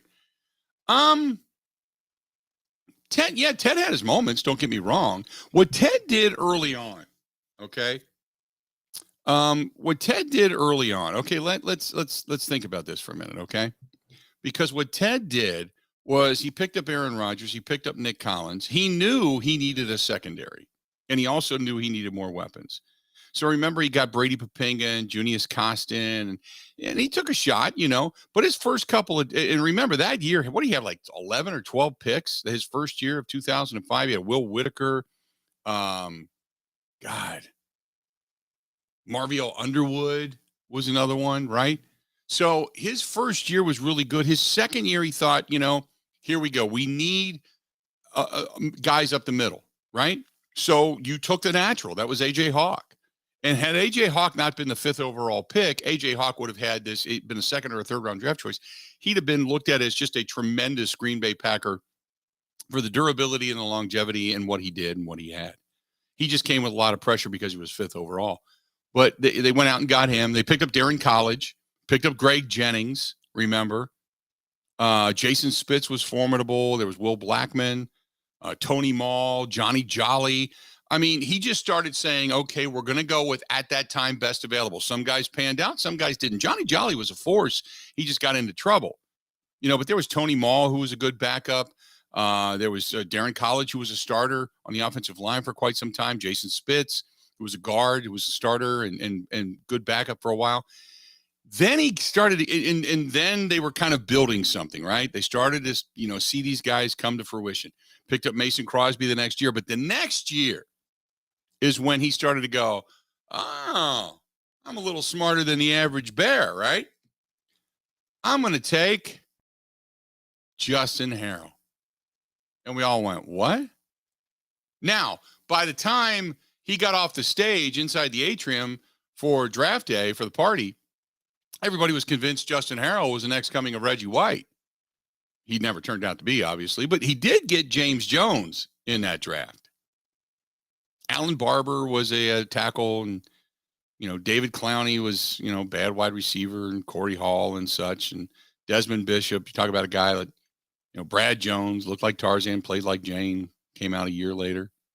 But you start to go past that. Then he took Jordy Nelson. Then he took Jermichael Finley. Then he took Josh Sitton. Got the backup, Matt Flynn. So then he got B.J. Raji. Then he got Clay Matthews. Then he got T.J. Lang the following year. And then everything came to fruition. Brian Bulaga was picked up in 2010. Morgan Burnett was there. C.J. Wilson was there. James Starks, the running back, was there. And everything came. And then Mark Tauscher got hurt. Bulaga slipped right in as a rookie, took over. They ended up winning a championship, right? Then the next year, Derek Sherrod, he might have been something had he not broken his leg in such an ugly fashion, but Derek Sherrod, Randall Cobb. But after that, it was not that great. In 2011, it was Randall Cobb and Derek Sherrod. Then it was Alex Green, Williams, Devon House, The year after that was was that the Jarrell Worthy, Nick Perry year? I think it was Jarrell Worthy, Nick Perry, Casey Hayward. Mike Daniels was formidable, but he was more of a run stuffer than anything. He didn't get real deep. The year after that was Dayton Jones. Now, Eddie Lacy he picked up in that same draft in 2013, but he got Bakhtiari, J.C. Treader, Micah Hyde, even though Micah Hyde was the guy that was missing in action on the 2-point conversion in 2014 for the point after, and basically gave it to the Seahawks, and they converted and ended up tying the game up. But there was a couple of decent plays. But every year you got to come up with somebody, right? Every year, because like the next year was Clinton Dix, who he was good for a blip on the radar, but then he had Devontae Adams, right? Richard Rodgers was the tight end. Corey Linsley was the center. You know, he picked up a couple of guys. Then there was the people's champion in that same year, Jeff Janis, don't forget. And then after that, Demarius Randall, Quentin Rollins, Ty Montgomery. That was a, for lack of a better term, 2015 was, other than maybe getting Ty Montgomery to be formidable, it was kind of a disastrous draft. The year after, you got Kenny Clark, Kyler Fackrell, Blake Martinez, Dean Lowry. You know, you got some guys that have stuck around. Then came Kevin King. TJ Watt, Kevin King. Let's go with Kevin King. Josh Jones, Montravius Adams. Vince Beagle. Jamal Williams came out of that draft. Aaron Jones came out of that draft. Wasn't a total waste, but Kevin King. Can you imagine if it would have been TJ Watt, Montravius Adams, Jamal Williams, Aaron Jones coming out of that draft? That draft would have looked vastly different. Vastly different. But so he wasn't bad. He wasn't great, but he wasn't bad. Let's do this. We'll take a quick break. We'll come back. Gary is listening to us in Milwaukee. He'll be first out of the chute. Stay tuned. A whole lot more of the Bill Michaels Show. It's coming up right after this. Covering Wisconsin sports like a blanket. This is the Bill Michaels Show on the Wisconsin Sports Zone Radio Network. Cool weather, brisk winds, and a hot deal. Hi, this is Gina Della from Pella. Is your home ready for winter weather? Don't wait. Right now, put no money down, no payments, and no interest for up to 2 years. When it's cold outside, thanks to Pella Windows and Doors of Wisconsin, you'll be warm and toasty inside. Pella Windows and Doors of Wisconsin can be installed in as little as a day, with little to no disruption to your family or your home. Plus, you'll get expert advice from our Pella specialists, professional installation by Pella's certified installers, and the excellent service our customers have come to expect. And Pella Windows and Doors of Wisconsin has products and warranty offers you won't find anywhere else. Don't wait for the heating bills to start piling up.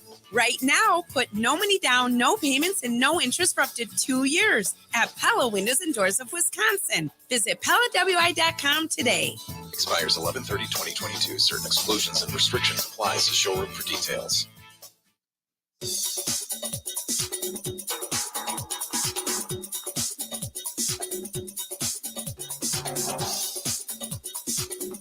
Bill Michaels will resume in 3 minutes.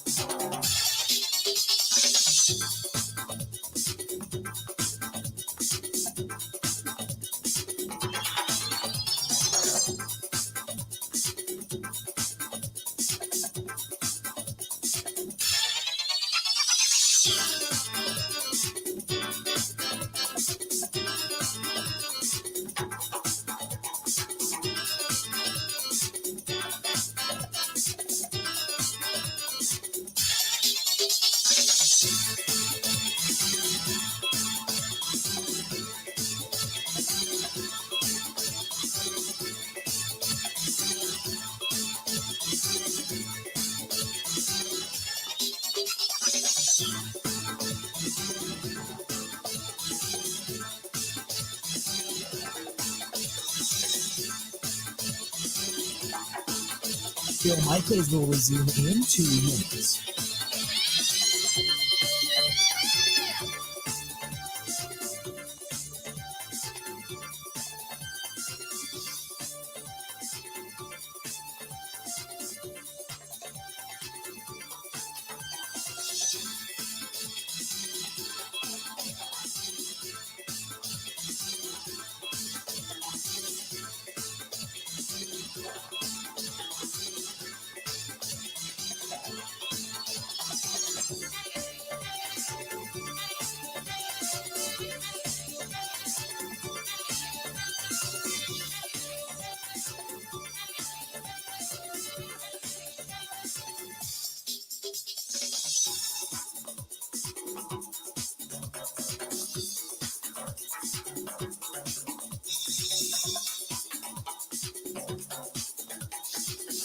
Bill Michaels will resume in 1 minute.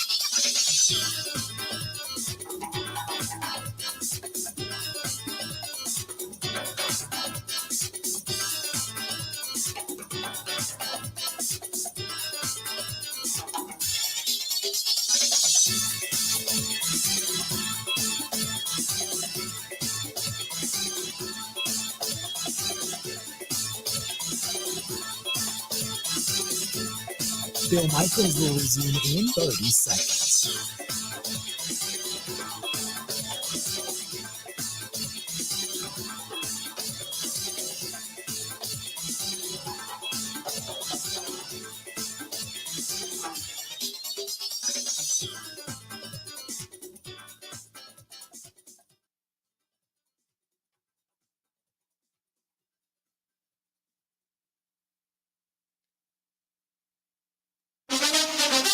Now, in Green Bay, here's Mike Clemens. The Packers will practice in pads today, getting ready to face the Lions in Detroit. Although Green Bay lost to the number 1 ranked Buffalo Bills, Sammy Watkins thinks they've improved as a team. Last week was an eye-opener for all of us.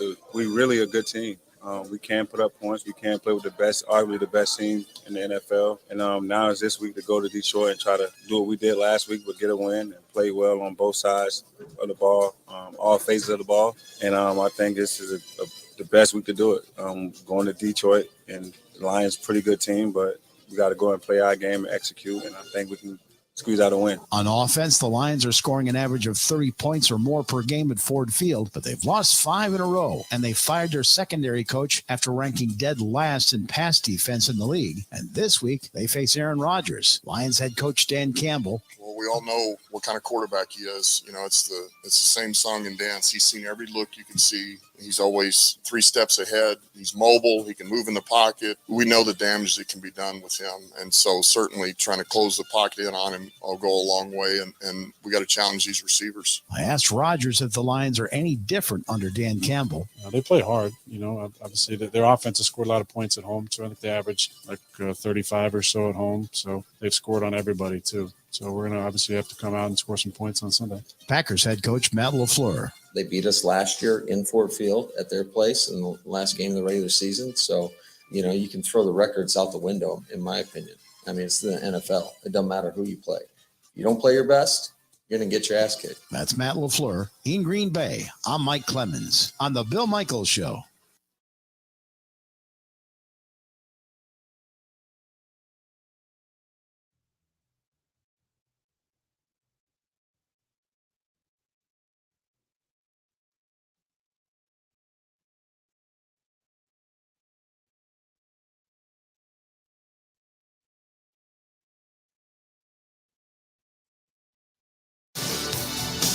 Welcome back. Good to have you. Hey, don't forget to our friends over at Boondocks Barbecue, Burgers, and Brews in Stone Bank, Wisconsin. They got a lot of good food, a lot of good music coming up, too. So if you're looking for something to do, maybe head out there. They also, on the 21st, they have a benefit benefiting one of their friends, Jessica Schumacher, and the kids. So they got a silent auction that's going to be going on out there.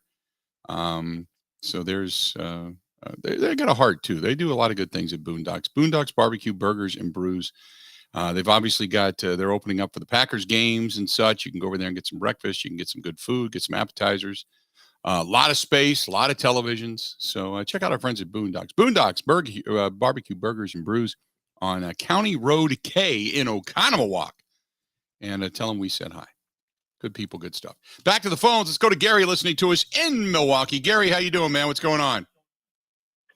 Hey, thanks, Bill. I appreciate it. I think people are oversimplifying our issues, just talking about us having to run the ball more, and that's going to be the end all, be all. You know, for me, this year has just been, leading up to it after watching the Packers play the last couple of years.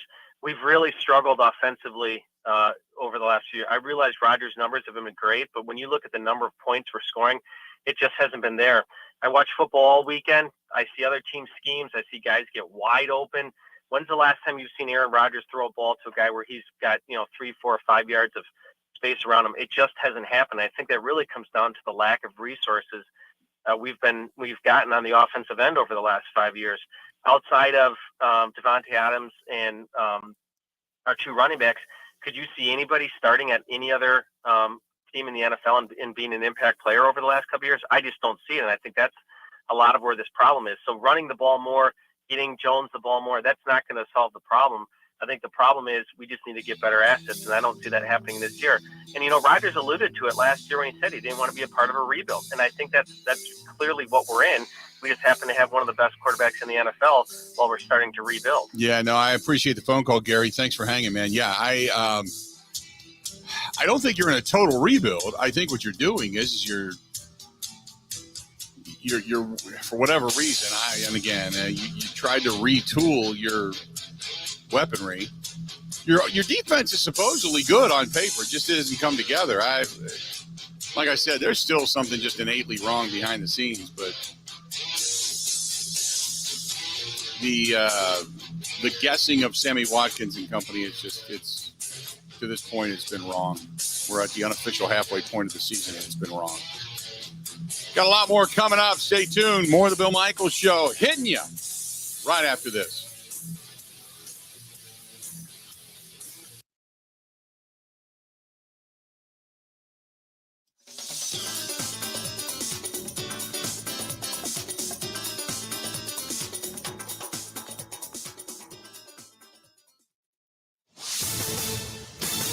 This is a Wisconsin Sports Zone update. Well, the Packers are back in the practice field for a final time this week. That includes offensive lineman Elton Jenkins and David Bakhtiari. Coach Matt LaFleur said their status for Sunday's game in Detroit is fluid.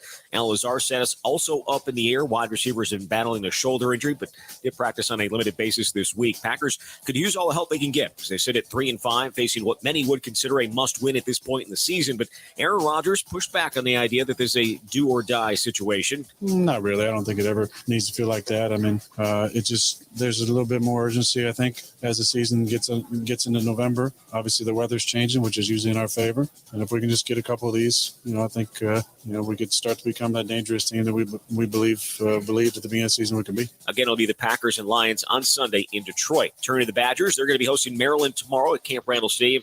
Looking like the weather could be a major factor. There's a wind advisory for Madison starting tomorrow, with forecasters projecting winds at 20 to 30 miles per hour with gusts up to 50 miles per hour. Kick tomorrow is set for 11 a.m.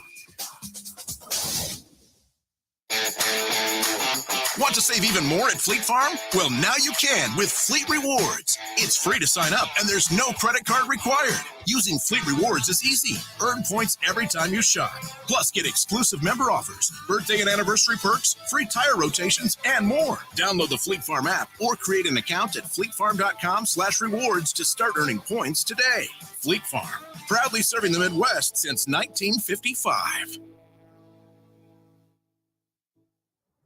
Well, the Bucks are in Minnesota. It's where they're going to take on the Timberwolves tonight. Milwaukee, the lone unbeaten team left in the NBA at 7-0. It's the third time they've been 7-0 to start a season in franchise history. They've never gone 8-0. Tip tonight is set for 9. With this Wisconsin Sports Zone Network update, I'm Zach Heil, Print.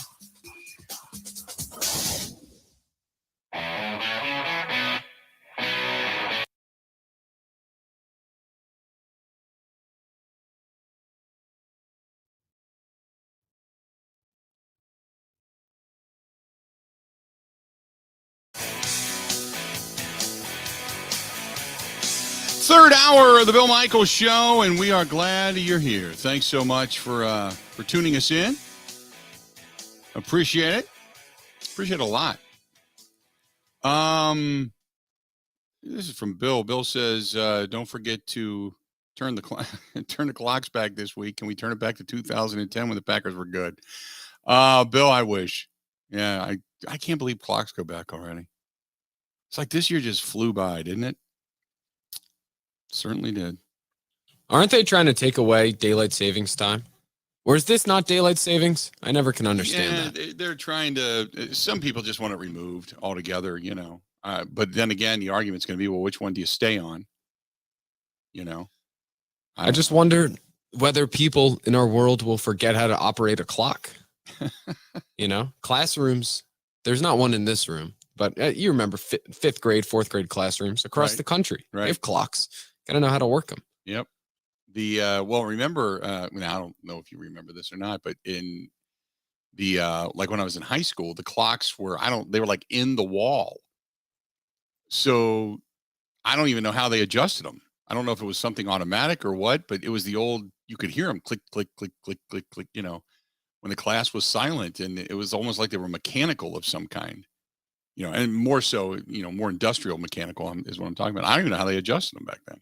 Now you just wake up and the times change, unless you got an old, old fashioned sit on your nightstand alarm clock. Because most of us just use our phones now, and your phone automatically updates. My car automatically updates. Does your car update? My car does not have screens. No, okay. Bill. Okay. My car automatically I'm a producer, updates. man. Yeah. What do you expect? Yeah. I'm not out here in some new age vehicle. I know. No, my car automatically updates. The only 2 clocks in the whole place that I have to change, or 3, I take that back.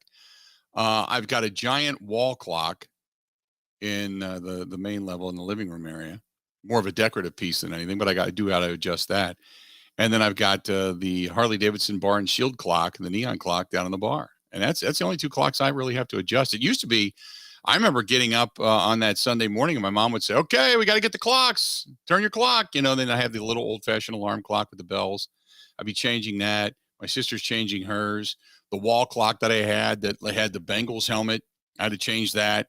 Had to go downstairs. And then my mom had this big decorative clock, this pointed wood thing, this star looking thing. I was the only one tall enough to pick it up and then change it, because otherwise you'd be, otherwise it'd poke her in the face. My mom was small. My mom was only like 5'3". So yeah, I changed that. I had to run around the house, change clocks. Got to change the clocks this weekend. Well, one thing we don't have to change the clock for is Bucks basketball. Bucks are winning, man. Bucks are winning, undefeated still this season. An underappreciated story thus far. But then again, we all know, at this point in the year, with Packers reign supreme, there's no doubt about that. But yeah, the Bucks, they continue to win, continue to play winning basketball. I'm loving it. Bucks got the Timberwolves coming up tonight. Bucks go back out on the road. 9:00 Eastern tonight, taking on the Minnesota Timberwolves, taking that 7-0 record on the road. Timberwolves, by the way, 3-2 at home, 4-4 overall. So there you go. And then the Bucks are back home tomorrow night at the Fiserv. Oklahoma City Thunder come to town. Hopefully the Bucks are sitting at 8-0, but the Thunder at 4-4, they come to town. So got a back-to-back with the Bucks this weekend. Looking forward to that. 877-867-1670. This one's from Rick, who said the Packers need to look like Steve DeBerg, Christian Okoye era, ride the run and play action pass. Rick, that's one thing they don't do. They have completely gotten away from play action, man. And I don't know what to believe. On one hand, Aaron Rodgers is talking about being creative and the offense and certain things that he looks forward to. On the other hand, the rumor is that he doesn't like a lot of motion, doesn't want to move guys around. He likes the matchups and the way it comes up and it's easier to read and blah, blah, blah. I don't know what to believe. I know one thing. This offense looked better when they were running consistent motion. That's one thing I do know. They were better when they were running consistent motion, and more so under center. Not to say you can't run out of shotgun, because most teams do run quite a bit out of shotgun, and more so than running from under center. But I think you need more of a mix of everything, because this was never going to be an offense where you could just line up and go, we're going to beat you. Never. You can't just go, we got Aaron Rodgers, we're going to beat you, because teams are whooping your ass, because they're going to go, no, he's not as fast as he used to be. He's not as mobile. Your offensive line isn't as good. We're going to bust you in the trenches. We're going to push the pocket back in his face. You don't have enough time for some of these guys to get open. These receivers aren't spectacular by any stretch of the imagination. So we're going to kick your ass. And that's what teams are doing. So you got to get creative. The one thing I do remember talking about at the beginning of the season was, hey, Devontae's gone. The only way you're going to win is if you run the ball, hit the tight end, quick outs, a little bit downfield, and this Matt LaFleur offense is going to have to shine. The creativity of Matt LaFleur is going to have to shine. And so far, no, not happening. Not happening. 877-867-1670. Let's go to Mike listening to us in Rockford. Mike, how you doing today, man? What's going on? Bill, thanks for taking my call. I'm doing all right. Bill, real quick, I worked maintenance in a school for 22 years, and those clocks in the schools are called atomic clocks, and they're synchronized with somewhere in Colorado, but it's an atomic clock. Awesome. And it's the most precise, accurate clock there is, and those clocks reset themselves. You do not have to do that. They do a really weird thing where they kind of hesitate and they pause. They take 20 minutes to catch up, and sometimes in the morning you'd come in the next day on Monday, and some of them didn't quite catch up, but they all catch up, and they're all synchronized exactly to the exact time. They're called atomic clocks. Okay. I really don't care. No, I just wanted to tell. No. I wanted to tell Bill that because I knew the answer to that question, and I know what you're talking about. But they've been around for a long, long time, and I'm almost 60 years old, and they were in the schools when I was a kid. Awesome. So they've been around. Okay. And I remember the tick, tick, tick, taking the test and hear the clock ticking. Yeah. Anyway, Bill, listen, I want to say something here about the Packers. Last year, when the Packers got rid of Devontae Adams, or he left, or whatever you want to say, I heard a lot of people saying, well, we don't have to worry about it because they functioned really well when Adams was hurt and he wasn't in the lineup. I think they were 4-0 when he wasn't in their lineup, if the stats serve me correctly last year. Correct. But I think there's just something lacking, and I do think that the offensive line doesn't have I don't know, the stamina they had. The guys are playing hurt. Bakhtiari's a shell of himself. Eldon Jenkins is coming off the surgery, and they're shuffling guys. And look, you could say this about any quarterback when a quarterback is pressured, especially right in the middle, when these guys are coming up right in the center and collapse in the pocket. Okay, this is where he's deer in the headlights. And even though he's Aaron Rodgers and he's the god of quarterbacks, he's a human being too. And that's when he falters. And you don't have the receivers that can get separation right now, because not having Devontae Adams, people don't understand, is he's going to require double coverage. So that always leaves the other receivers open. Not having a guy like that, it's one-on-one matchups, and these guys don't have the physicality to be in a Devontae Adams to where they can get the separation. So when that pocket collapses and Rodgers is running for his life, and we've seen it so much this year, more so I think than in recent times, and he doesn't have, these guys are not getting separation. This is where, I mean, my God, what is he? He's got 4 interceptions now, and I know 2 of them were like batted balls, but it's uncharacteristic even this early in the season to have this many. I don't think he's had this many interceptions in a season like he has. I know 4 is not that much, but for him it is. Right. So I think that's the problem, guys. And I think I'm disgusted for the fact that they did not get this Claypool and they let the Bears get him. I'm from Chicago originally, and I'm sick and tired of hearing my Bears buddies rub it salt in my wound going, oh, we took him from it. I go, good luck. You ain't going to go anywhere on your team. But the point is, Packers, this is a win now. And the window for Rodgers is absolutely shut. It's closing, and it's closing quickly. And I just don't understand Gutekunst. I do not understand why he did not take, if it would have taken another 5th round or something, throw that in there. Just get this guy. You need help right now, and you got to win right now. And I don't understand it. And it ticks me off, Bill. And I'll hang up and listen. And thanks for taking my call. All right, buddy. Appreciate it. Yeah, I think you just said everything that a lot of us are feeling, to be quite honest with you. I didn't understand not making any move and going. Even Dan Miller, the voice of the Lions, who we had on earlier, said, look, if you're not going to do anything, then why'd you bring Rodgers back? Why would you pay him all that money? Why would you bring him back if you're not going to do anything? By the way, today at practice, Devondre Campbell and Shamar Jean-Charles not practicing today. Bakhtiari, Elton Jenkins, Alan Lazard, Christian Watson are all back at practice today. Now, remember, Christian Watson has to pass concussion protocol, but all of them back at practice today.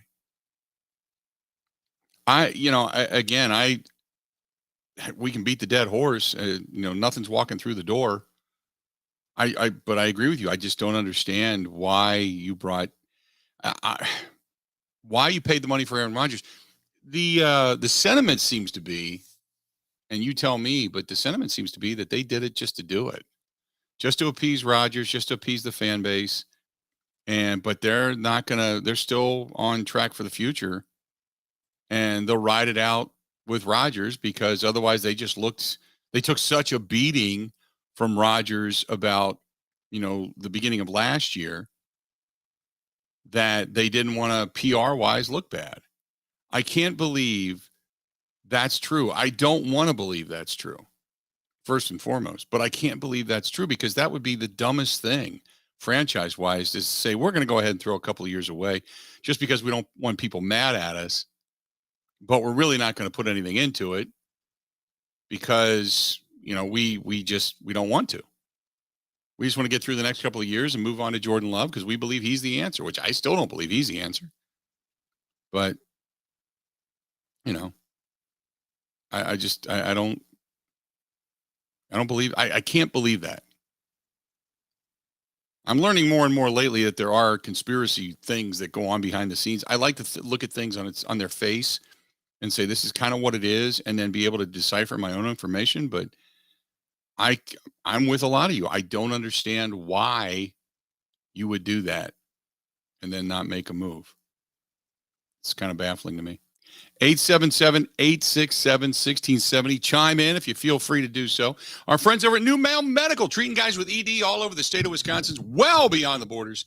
And they've got a 98% success rate at treating guys with ED, 98%, which is all but guaranteeing the fact that they can help you. So why not call, right? Why not give them a call? 414-455-4451, 414-455-4451. Maybe you're tired, you're sluggish, you're moody, you got the brain fog going on. Could be low T. If you're over the age of 30, all you got to do is give them a call. Maybe you go in and get your numbers checked. They can help you out. If you're low, they can help you. Otherwise, the all-in-one weight loss program this time of year, we know, here come the cookies, cakes, and pies. And once the pumpkin pie and the mashed potatoes and the turkey and everything else hits us, all we want to do is sleep, put the hand in the front of the pants, and just feel the gut expand. And you can't necessarily do that, especially if you can't see your feet right now. Call them, 414-455-4451. That's the New Mail Medical Center. Ready? This is the Bill Michaels Show on the Wisconsin Sports Zone Radio Network.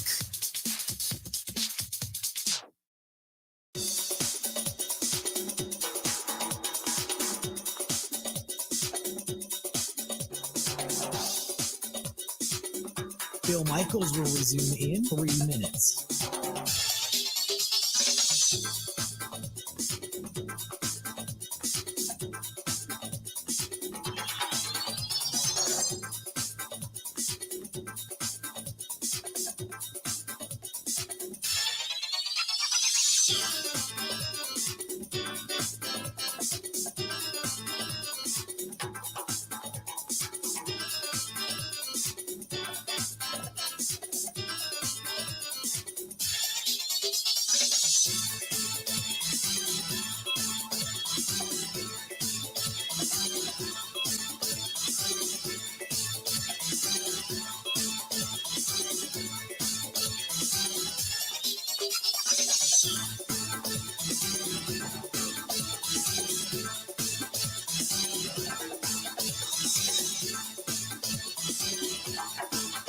Bill Michaels will resume in 2 minutes.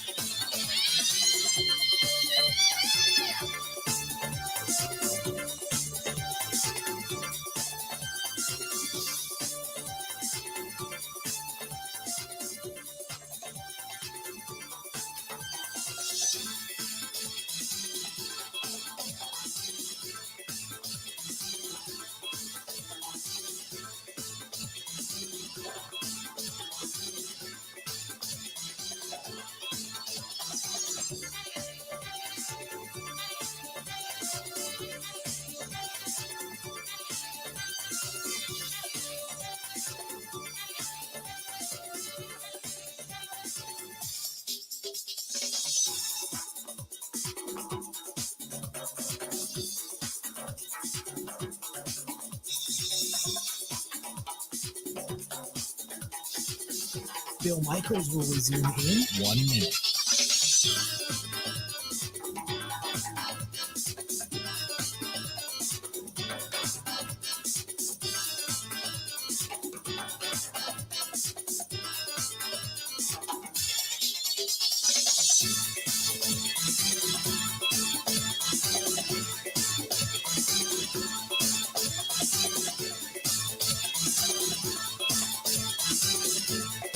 Bill Michaels will resume in 30 seconds.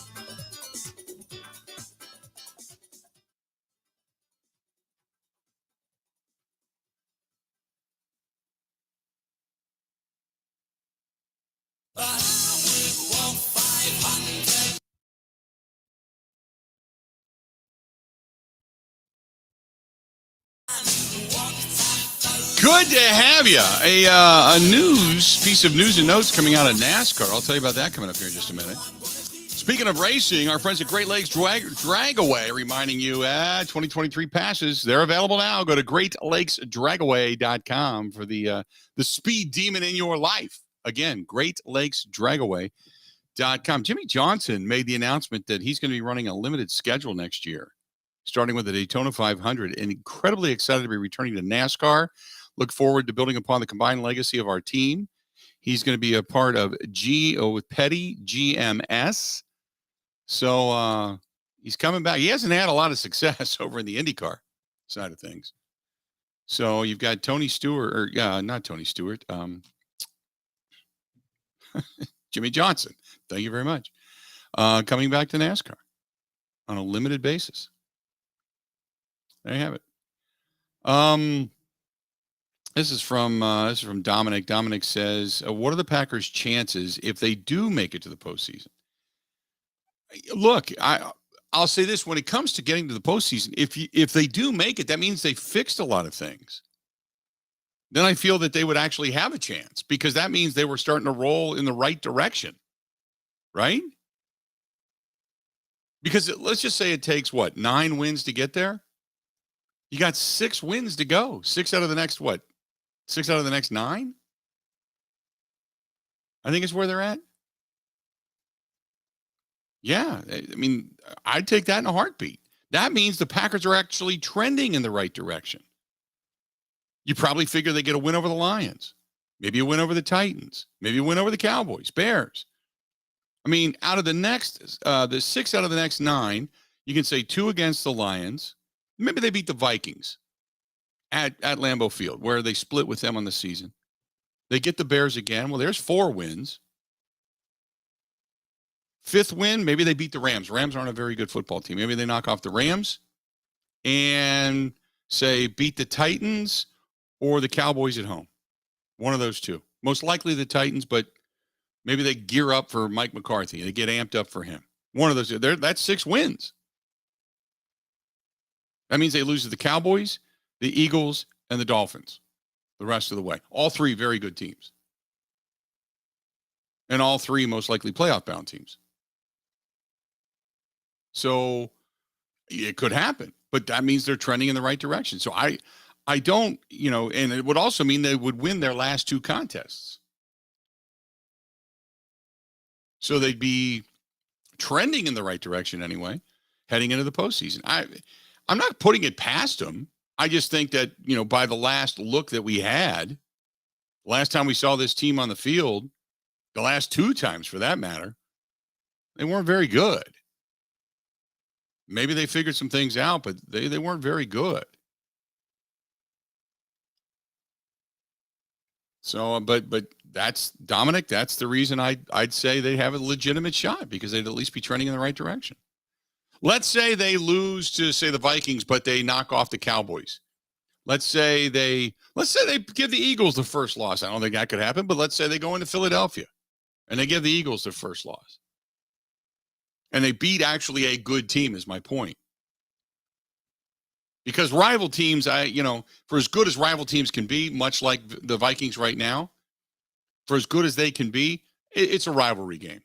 It's a little bit different feel, a little bit different juice to it, So that means, let's just say they lose to the Vikings, but yet they beat the Cowboys or beat Philadelphia or beat Miami. They're all 3 pretty good teams. Then it means they're trending in the right direction.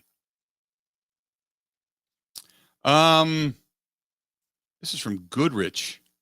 Oh, Goodrich. Okay. Goodrich. Okay. Thank you very much. Goodrich says, hey, Bill, 100% agree on they should have done something. I just don't know what. I think that it was an overpay for Chase Claypool. I don't know who else was out there, but they should have done something. I just didn't want to see them overpay. But the problem, Goodrich, is you have to overpay. At the trade deadline, you always overpay. But it's also what do you get in reward to push you forward? You know what I mean? Because at this point in time, you're thinking you don't have much of a tomorrow.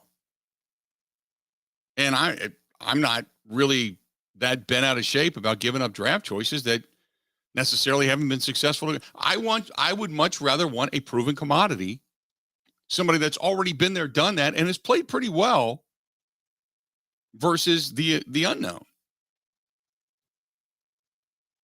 You know? 877-867-1670. 877-867-1670. This is from Joe. Joe says, hey, do you know what November 10th is coming up? Joe, the only thing I know on November 10th is, because every year it pops up on my memories, it's the wreck of the Edmund Fitzgerald, right? I think it was November 10th. I think it was 75. If I'm not mistaken. But that's the only thing I can think of on November 10th. So if you're thinking of something else, let me know. There you go. Doug, no way the Packers win this game. They're in a downward spiral. It's never going to happen. This team is done. Stick a fork in them. Start the rebuild. Get rid of Rodgers now. You can't get rid of Rodgers now. You owe him too much money. Bankrupts the team for a year. You're basically, you and I are going to tryouts. Ben Kenny's going to be our quarterback. That'd be about it. I'll be gone by then. Yeah, that would be it, because there's not going to be much money left for anybody at that point. David says, get out your lottery tickets. Maybe if you win the $1.2 billion, you can actually buy this team and rebuild it. First of all, if I won the $1.2 billion, it's worth what, 890 something million? That'll buy you a stake in the team, but it's not going to buy you a team. The Green Bay Packers, if the Washington Commanders with FedEx Field are worth, what did they say, Ben? 5.5 billion? I think. I'll look it up. I think it's like 5.5 billion. 5.6. 5.6. Winning the lottery is not going to give me the affordability to buy the Commanders, much less the Green Bay Packers. I got to think the Green Bay Packers would be worth more just because of the fan base, the notoriety and such. Got it. And the stadium, the facilities, got to be worth more. Just think about it, though. If you won the lottery today, but it was back, say, in 2001 or 2, you could have bought, you and I could have bought the Brewers. Think of that. It was only like 250 something million. We could have literally bought the Brewers. Can't do that anymore, of course, but how about that? That would have been something fantastic. Hit the lottery, buy the Brewers, still have what, 600 million in the bank, right? And been able to, still make money, and yet go out and man, what an awesome thing that would have been. Oof. Get good players. I was just going to say, go out and get good players. Yeah. I didn't want to be that harsh, but you're right. Go out and actually buy a few good players. Look at the money you're making in the bank on your interest and just say, you know what? Let's go for it. I'm going to go buy this guy. And what's the worst that can happen? If it doesn't work out and I start losing money, I'm like, sell the team. Sell the team. Be good to go. I'd have done that. I'd done that in a heartbeat. And then best would have been is if you could find some other investors to go in on it with you, to where you only have to put up the majority, the 51% worth. Do that. That'd have been awesome. But dare to dream, because no more. Now you've got what? to 1 point. How many billions of dollars are the Brewers worth? 1.5 billion, something like that. Yeah. Now I can't afford to do it. I mean, we could probably get the majority of the money together, but then you've emptied your bank account to buy a baseball team. Maybe buy Mark Attanasio out as the senior partner and say, I'll take over. You go just, earn some money and get away. Go do that. That wouldn't have been a bad way to go. But dare to dream. Dare to dream.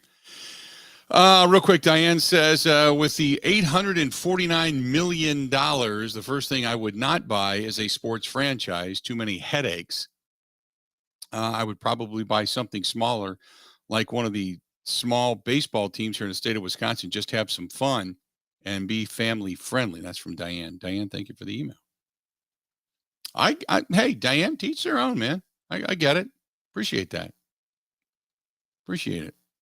Real quick, this one's from Andy. Andy says, hey, Bill, first of all, the Packers need to run the football. Second of all, they need to have more motion. Third, you need to have Aaron Rodgers under center. Fourth, utilize the tight end a bit more. And if they get Mercedes Lewis back, put him also in as a blocking tight end.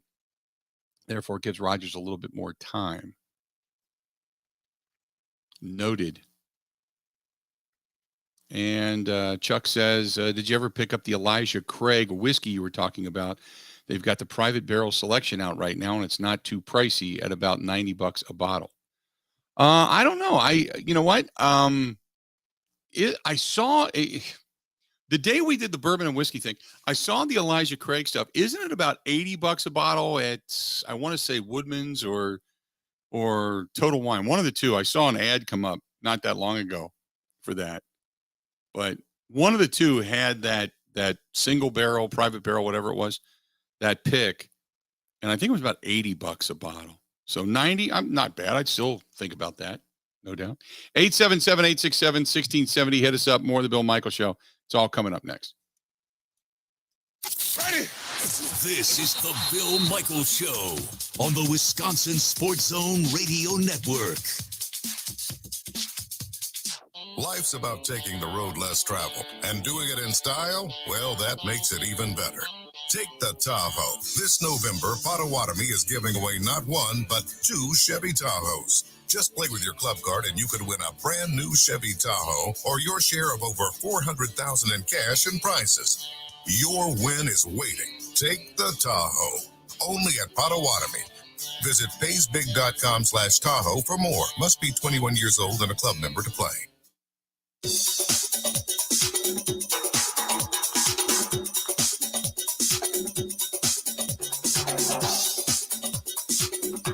Bill Michaels will resume in 5 minutes.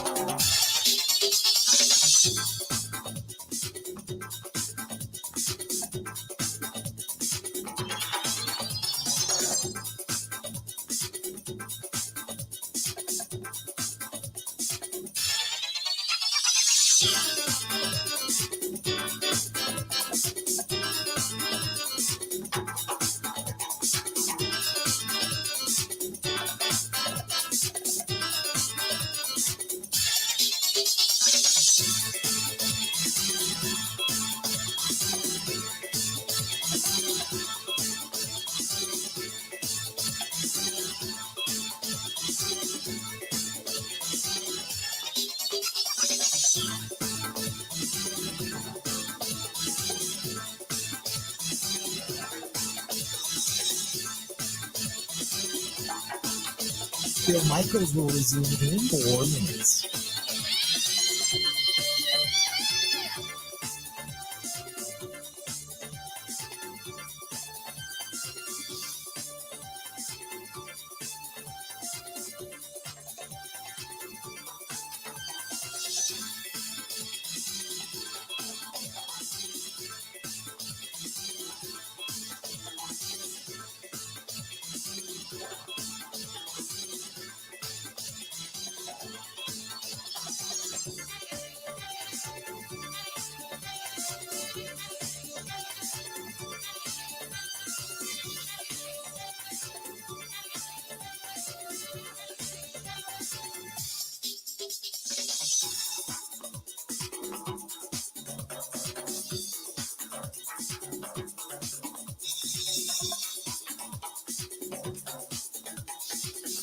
Bill Michaels will resume in 3 minutes.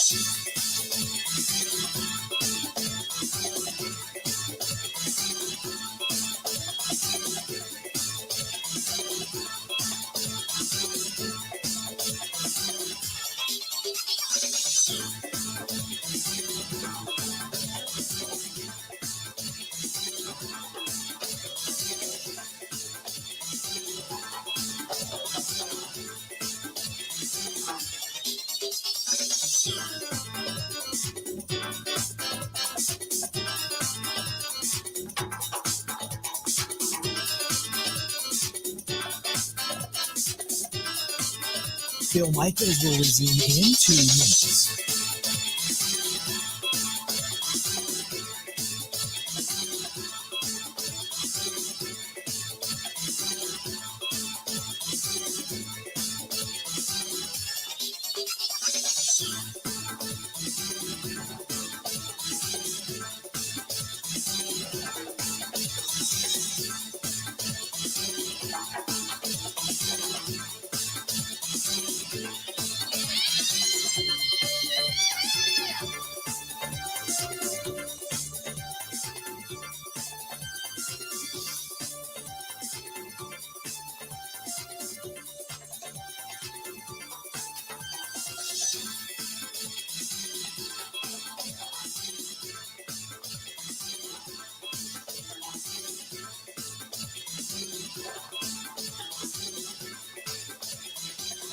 Bill Michaels will resume in 1 minute.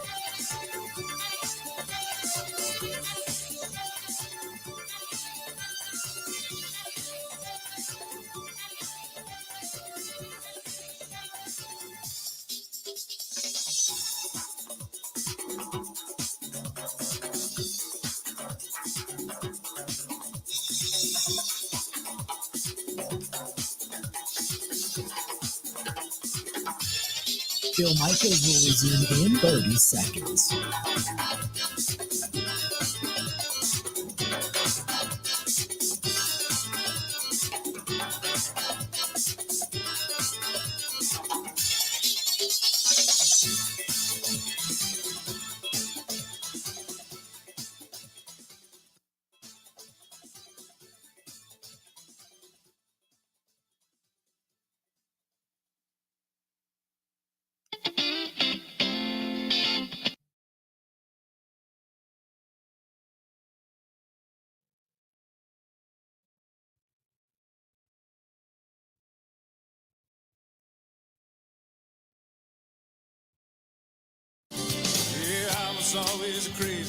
No money down, no interest, no payments, 2 years. That is from our friends at Pella Windows and Doors of Wisconsin. And I'll tell you this, one of the tremendous things about having the new Pella door installed, not only does it complete the entire house now, the house is done when it comes to windows and doors, but it also makes the house, one, more economical. And I'm telling you this, we got some rain, man. It is drilling right now. I mean, it's raining like crazy.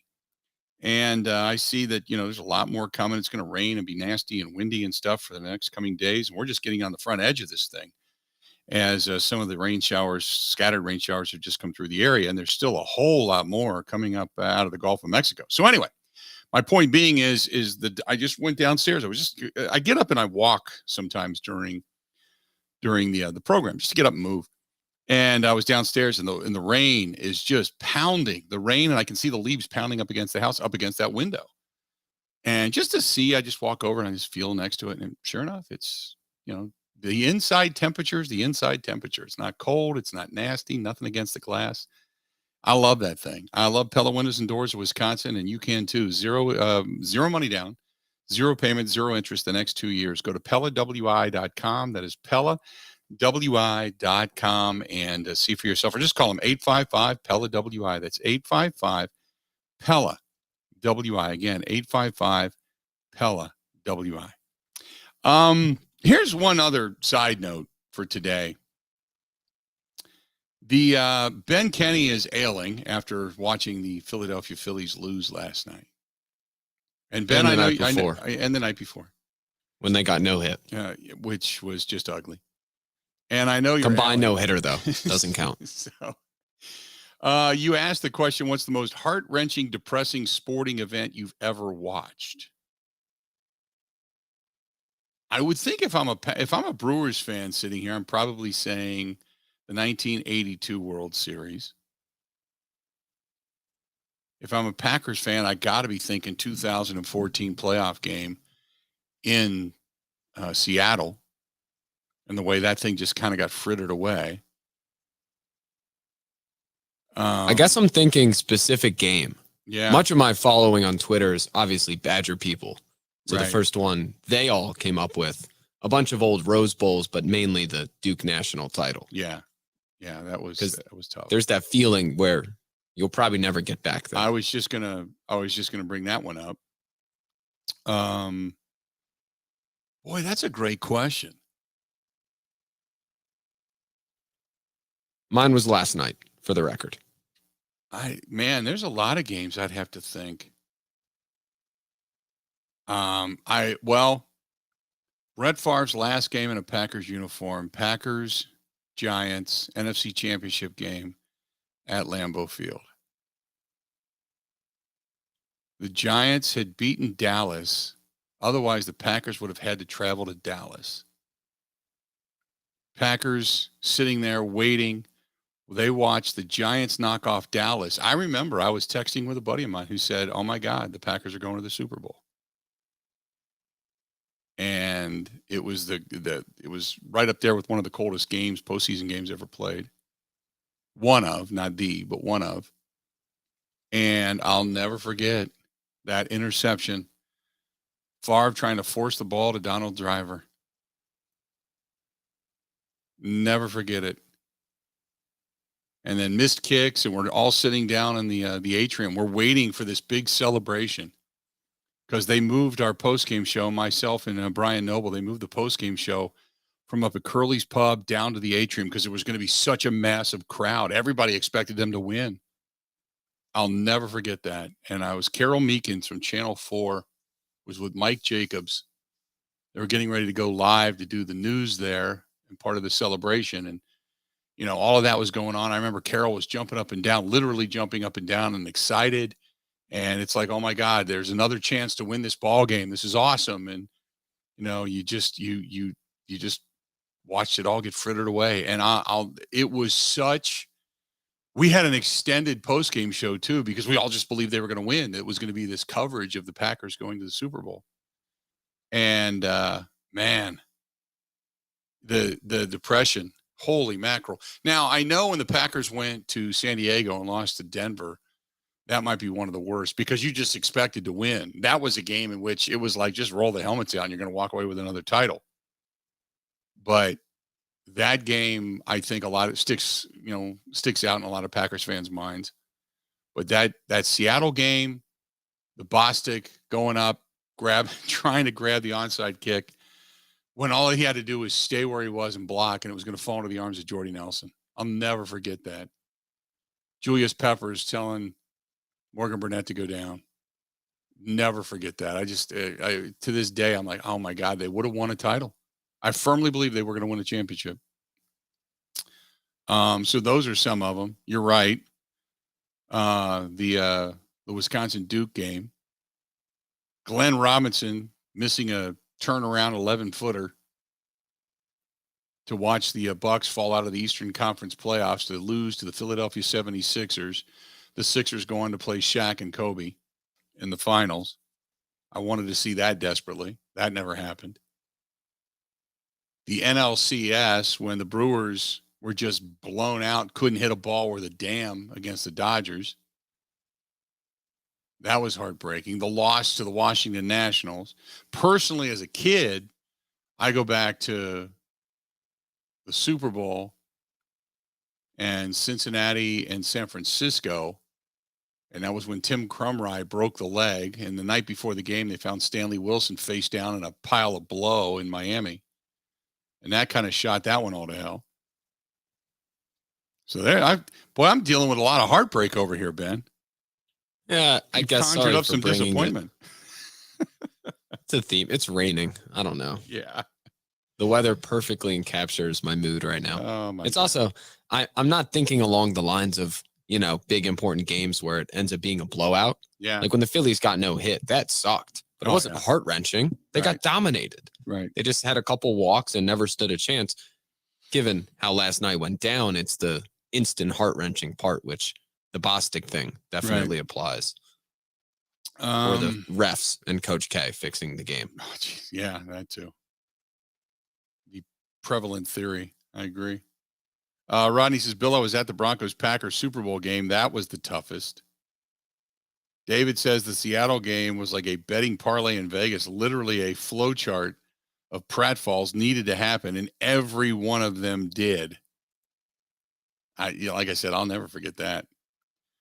Green Bay in Seattle, hands down, and I remember how badly the 1980 Brewers fell. 82 Brewers fell. Alex is a Dodgers fan. 2017 Game 5 World Series against the Astros. Oh, yeah, I remember that too. Oof. By the way, Complicated Fella says he's got a classmate that was the bat boy for the Brewers in 82. And the World Series has quite the collection of memorabilia. Do they invite him back for the reunion too? Right? Jason says the Fail Mary. Oh, yeah. Remember that? That was with the replacement refs. Holy crap. That was like week 3 though. Yeah. Right? The Fail Mary. Jim says to bring up the Philadelphia side of things, 4th and 26. Brett Favre trying to force it down the sideline to Javon Walker on 4th and 26. Or excuse me. 4th and 26, and the Philadelphia Eagles converting. Brett Favre, though, prior to that, trying to force the ball down the sideline to Javon Walker. Then the bad punt. All they needed to do was pin the Eagles back. Pin them deep. Which thus led to the almighty 3rd-round pick of B.J. Sander, the punter out of Ohio State, the year after that under Mike Sherman. Yeah, boy, we're conjuring up a lot of bad stuff. Josh says, I thought Fridays were supposed to be happy. Holy crap, it's raining, it's windy, and now I'm depressed. Drink. Oh, man. That's awesome. Nick says, I'm just feeling sad now. Thanks for taking me off my high. Nick, what the hell were you high about? Unless, the 3 and 5 Packers. Yeah, right? I was going to say, unless maybe you're a Bucks fan, and I'm going through the Eastern Conference Final, the pain after they pulled Scotty Williams off of that plane. Maybe I'm giving you a little bit of that, but no, I mean, the Bucks are 7-0. Be happy right now. Alex said, every damn year as a Badger fan, I went down to Indianapolis and watched our asses get kicked by Ohio State. He said, I'm going to attend the next one wearing a cup so nobody nails me in the groin. That's from Alex. That's awesome. Oh, my God. 877-867-1670. Hit us up. Love to hear from you. Eric, listening to us in Green Bay. Eric, how you doing, man? What's going on? I'm doing all right, Bill. Thanks for taking my call. How You are bet. Doing? Doing well, man. What's up? Yeah, I have a contribution for your list there and then a question for you. Sure. 1988 World Series, Kirk Gibson and his loaded bat against the Oakland A's. I don't believe what I just saw. Yeah, that bat went straight into a chipper, man. That the swing, if you look at his swing on that should have been a medium fly ball to right field. Mm-hmm. Anyway, I got a question for you, Bill. Let's just say, and this is, everybody knows I'm like the biggest Rodgers fan in Green Bay. I grew up a Cal fan, so he's Doc, man. If he can, so this question is coming from that. All right. Okay. Should the Packers turn it around and actually run 9 straight games and finish at 12-5? And this existent wide receiver core turns it around and somehow by the end of the season becomes deadly. Does Aaron Rodgers enter the conversation for the MVP a third year in a row? And I'll take your response off the air, sir. Okay. Yeah, no, I appreciate the phone call. Let's do this. We'll take a quick break. We'll come back and I'll get into that because that's an interesting question. No. That's an interesting question. That's a preponderance right there for sure. This portion of the program brought to you by our friends at Burn Pit Barbecue, burnpitbbq.com, veteran owned right here in the state of Wisconsin. And they've got a holiday gift box that's out right now for the barbecue lover in your life. Go to burnpitbbq.com. That is burnpitbbq.com. This is the Bill Michaels Show on the Wisconsin Sports Zone Radio Network. Cool weather, brisk winds, and a hot deal. Hi, this is Gina Della from Pella. Is your home ready for winter weather? Don't wait. Right now, put no money down, no payments, and no interest for up to 2 years. When it's cold outside, thanks to Pella Windows and Doors of Wisconsin, you'll be warm and toasty inside. Pella Windows and Doors of Wisconsin can be installed in as little as a day with little to no disruption to your family or your home. Plus, you'll get expert advice from our Pella specialists, professional installation by Pella's certified installers, and the excellent service our customers have come to expect. And Pella Windows and Doors of Wisconsin has products and warranty offers you won't find anywhere else. Don't wait for the heating bills to start piling up. Right now, put no money down, no payments, and no interest for up to 2 years at Pella Windows and Doors of Wisconsin. Visit PellaWI.com today. Expires 11/30/2022. Certain exclusions and restrictions apply. See showroom for details.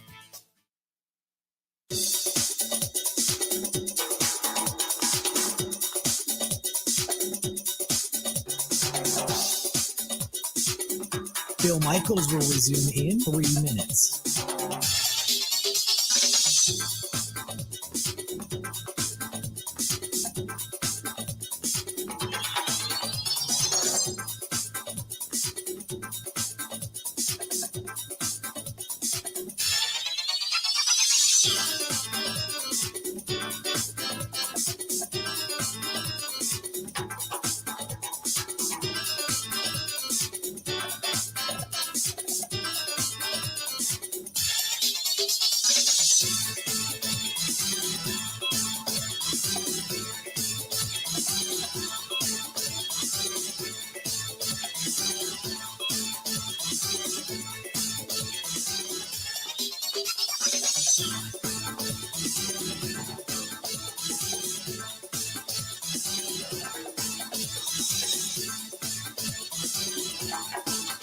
Bill Michaels will resume in 2 minutes.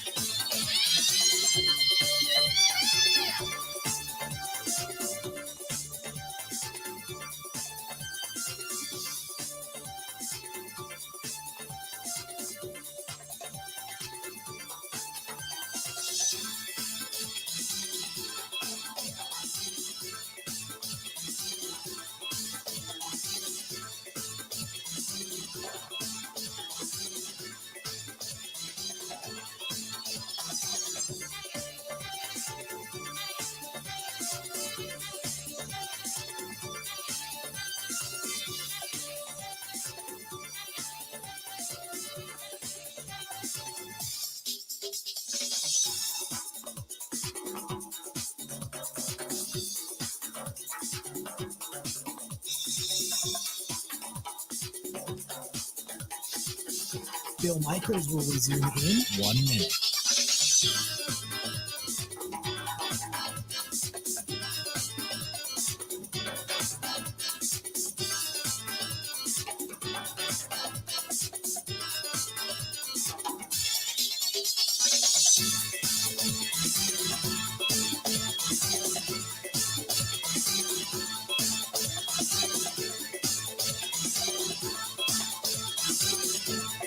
Bill Michaels will resume in 30 seconds.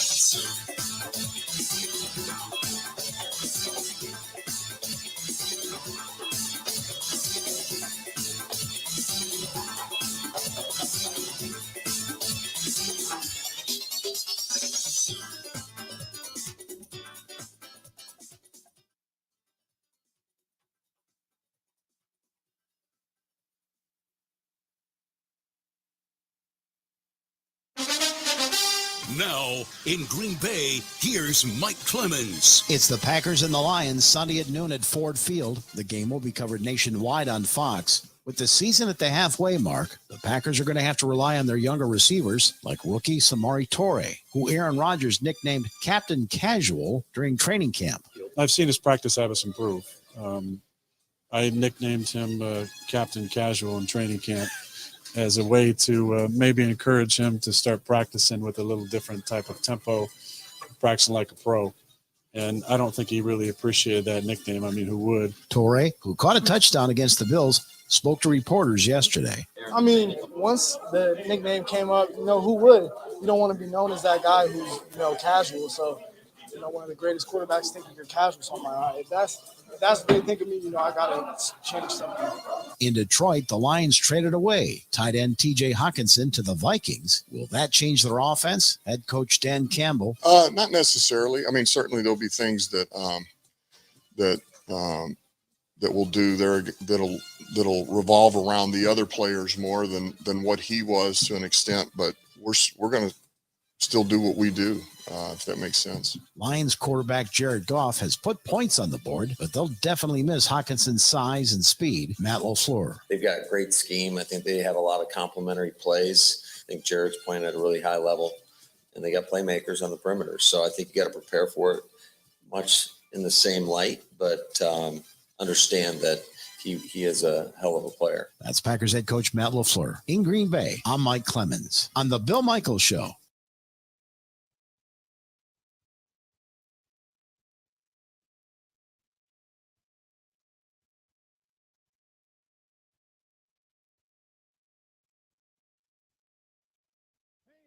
You don't want them, especially when the family starts arriving for the holidays, and that is the bed bugs, the creepy crawlies, all that different stuff. Get a hold of our friends at MilwaukeeBedBugPros.com. That's MilwaukeeBedBugPros.com. Again, MilwaukeeBedBugPros.com.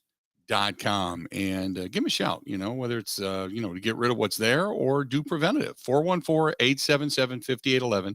Don't let the name Milwaukee fool you. They go all over. 414-877-5811. Residential, multi-unit apartment buildings, condos, dorm rooms, hotels, motels, resorts, medical facilities, daycare.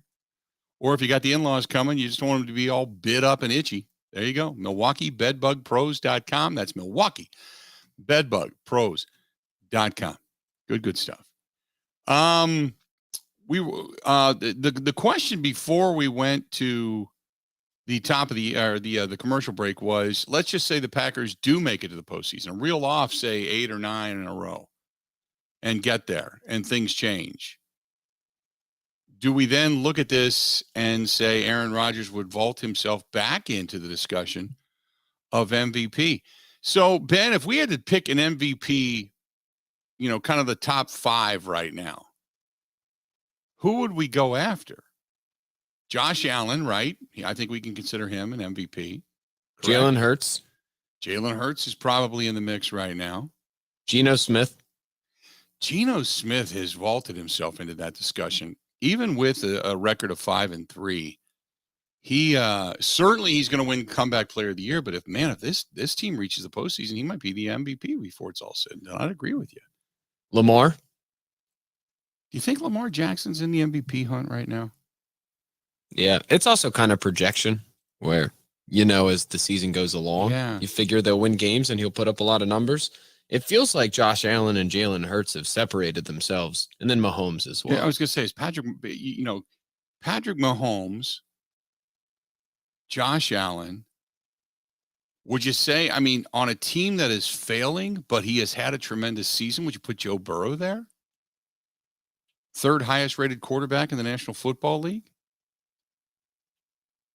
Not if they keep losing. Yeah, 17 touchdowns, 6 picks. Quarterback rating of 101.9, but he's the most sacked quarterback in the NFL. 29 sacks. Got to put Jamar Chase up there. Oh, I take that back. Justin Fields, I think, has a couple more than him, if I read correctly. Got to put Jamar Chase up there. Yeah. Because without him, the Bengals were beyond a loss. Right.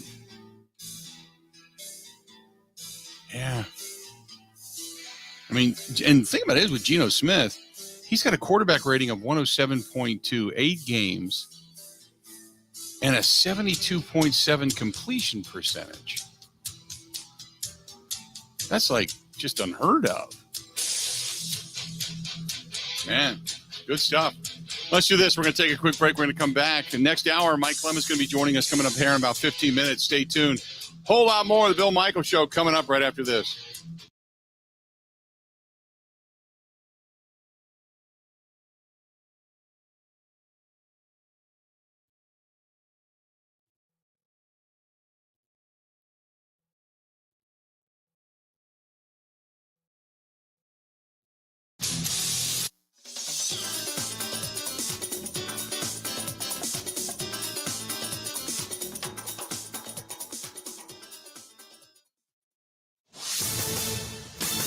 This is a Wisconsin Sports Zone update. Well, the Packers are back in the practice field for a final time this week. That includes offensive lineman Elton Jenkins and David Bakhtiari. Coach Matt LaFleur said their status for Sunday's game in Detroit is fluid.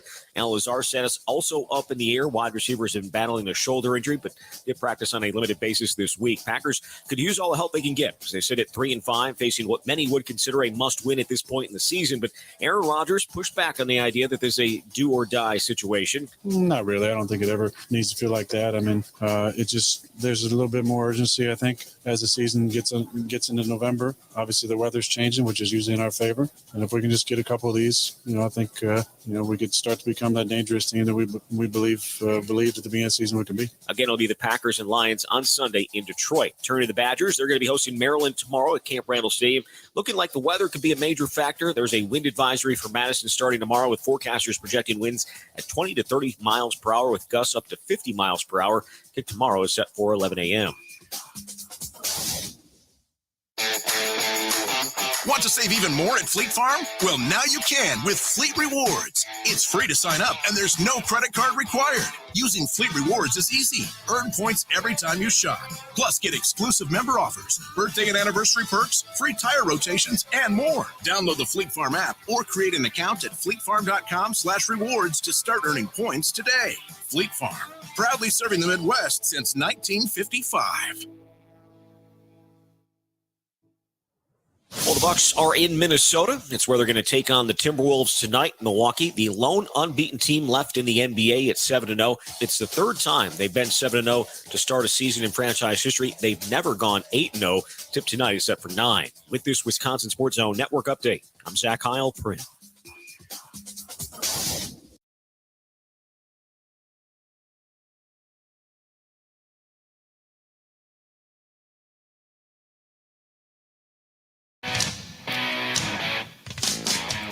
Final hour of the Bill Michaels Show. This hour brought to you by our friends at Potawatomi Hotel Casino, PaysBig.com. They're giving away not one, but 2 Chevy Tahoes. And I don't care who you are. If you get the LTZ, that thing's loaded. You're talking about 85, 90 grand. If you get the lesser version, you're still talking about 70, 75 grand. So grab one of those things while you can. Get your opportunity to win over at Potawatomi Hotel Casino. Go to PaysBig.com. That is PaysBig.com.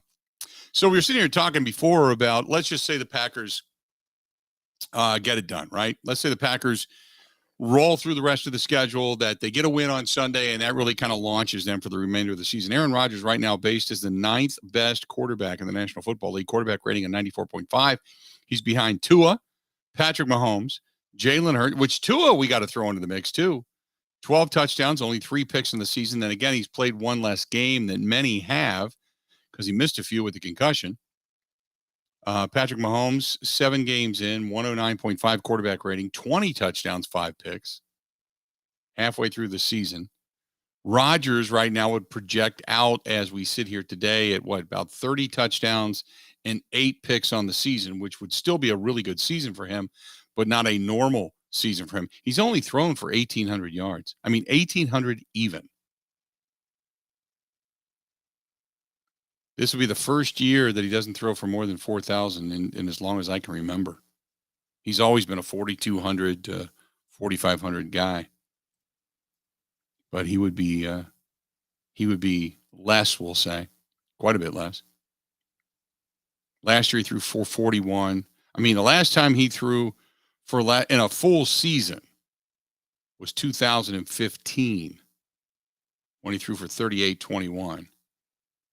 Right now he's on pace for less than that. The only other year that he threw for less, let's see here. He played 15 games and threw for 3,900, so he would have been over 4,000. That was 2010 when they were beating the hell out of everybody. He didn't play the last game of the season, remember? Or no. Excuse me. He did play that year. It was 2011. He didn't play the last game of the season. But that year he threw for 4,600 yards.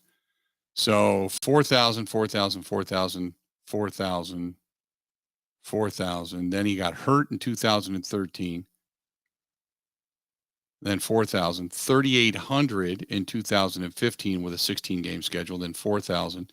Then only 7 games in 2017, injured the other time. And then since then it's 4,000, 4,000, 4,000, 4,000.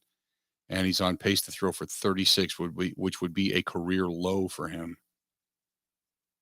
13 touchdowns, 4 picks in the season.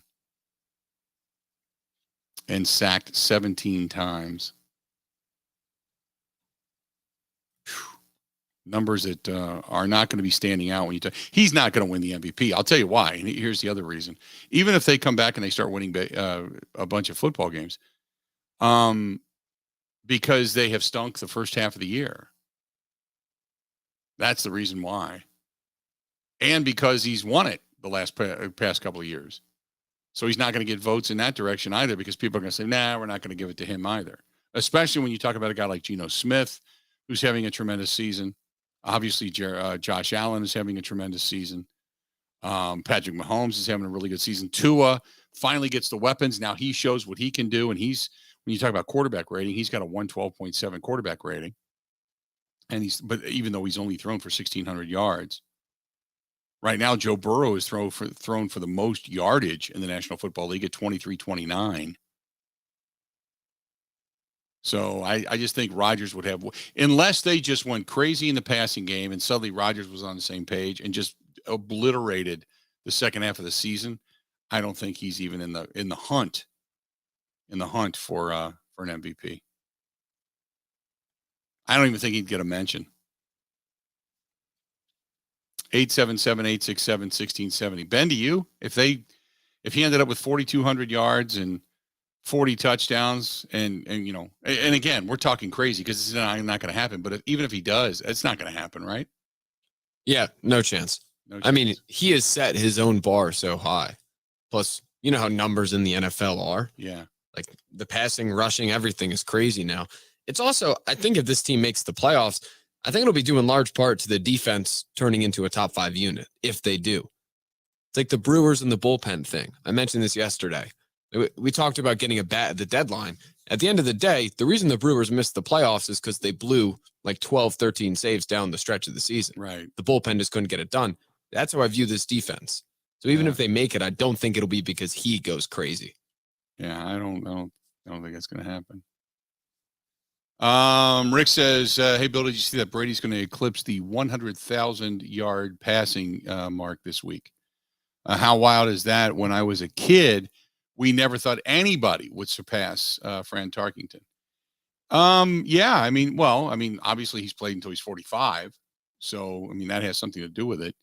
But Brady has, it wouldn't surprise me if Brady and company just went wild this weekend and just started reeling off wins. Because he's actually got weapons to throw to. That's a really weird anomaly down there, because it's almost like he and Mike Evans and Chris Godwin, like they've never played together before. And that's weird to say, but it's like they've never. You talk about this familiarity and trust, and it's like Evans and Godwin just like they've never played before with Tom Brady. They're just out of sync. You're going to get Julio Jones back eventually, and you still have a decent run game. At least you thought you did. It's just the offensive line. Their guard Gedke has been down. I know Russell Gage, the wide receiver down there, has been down. Cameron Brate, because Gronk was his safety blanket, and Brate has not lived up to that, but he's been down. They got Akeem Hicks, who they picked up to fortify the defensive front after they let Ndamukong Suh walk. They picked up Akeem Hicks, the human injury. And things just haven't gotten better. Their secondary's banged up. They just got some key injuries. But that's a team that actually could make a run if they just put it together. I don't know what's missing, But there is something to be said. When they made Todd Bowles the head coach and they kind of changed things up and got rid of Bruce Arians, something to be said for different coach and how you handle things and, in different meeting rooms and such. And, just not, again, down there, it's one of those things where you're saying, something's wrong. I can't put my finger on it, Adam says, I wasn't alive in 82, but game 7 of the NLCS against the Cardinals, I felt like I was never going to get that close again. Yeah. I agree. I still, to this day, I can see the pitch, the windup, the kick, the delivery, Gorman Thomas, strike 3, end of the series. They had all played so well to get to that point. And just watching the dejection, the Cardinals celebrating. Yeah, the Wizard of Oz was out there doing his backflips and everything. Just, I still remember it like it was yesterday. To whoever said that I was smiling when people talked about 4th and 26, come on, man. I haven't smiled since Monday. Not one single time. Yeah, that was, I don't know who said that, but yes. Do you remember 4th and 26? I do. Oh, do you? Okay. It's actually probably my first football memory. I was going to say, as an Eagles fan, I didn't know if it meant that much to you as devastating as it was to Packers fans. Well, that was 03, right? Yeah. Yeah, that probably my first football memory. I was 5 or 4. No clue what was going on. Yeah. No, I don't remember the 2001 Eastern Conference Finals at all. Really? So I'll side. Okay. So I'll side with all of you on that. I was 2 years old. Well, 3. yeah, you're right. That was Allen Iverson, and I still can't believe the Bucs lost to that team. To this day, I just believe that it was fixed. I believe that when they pulled Scotty Williams off of that plane and said you've been suspended, I was flabbergasted, and it was like they just took the wind out of the sails of and the Bucs still went toe to toe with them.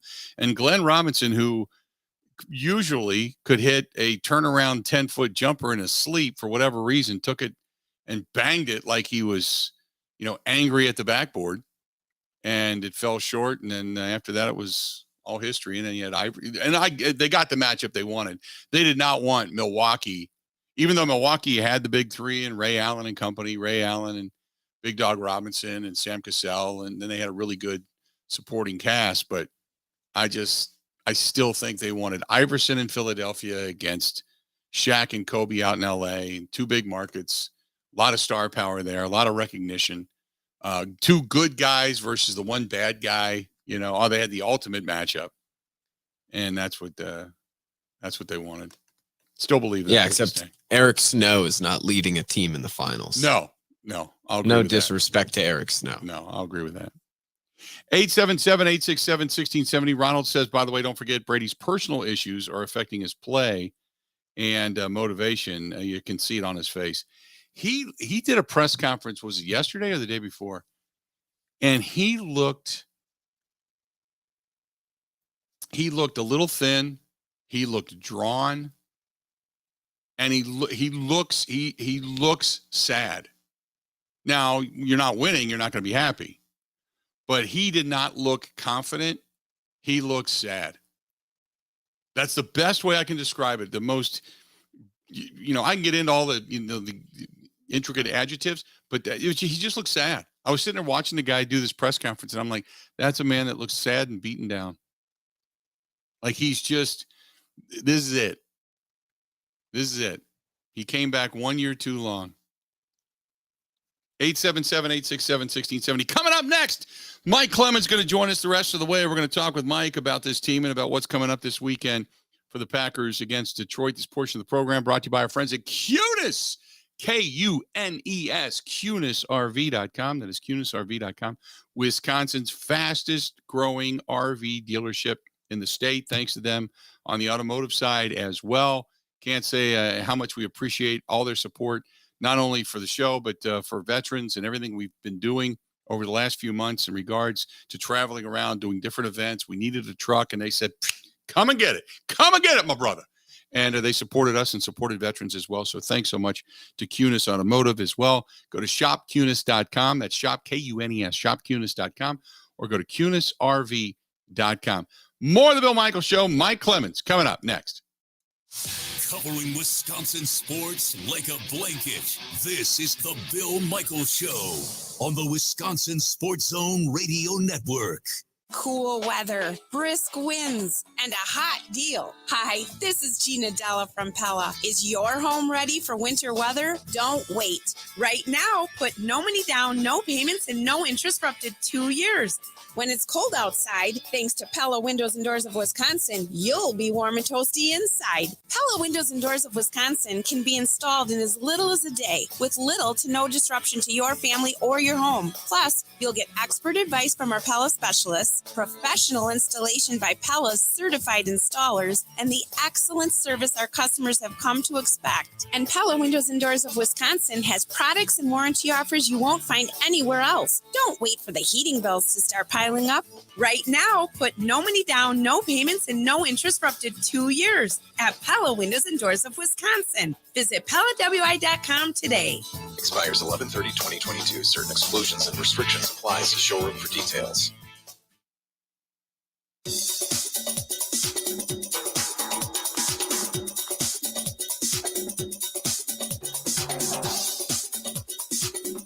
Bill Michaels will resume in 3 minutes.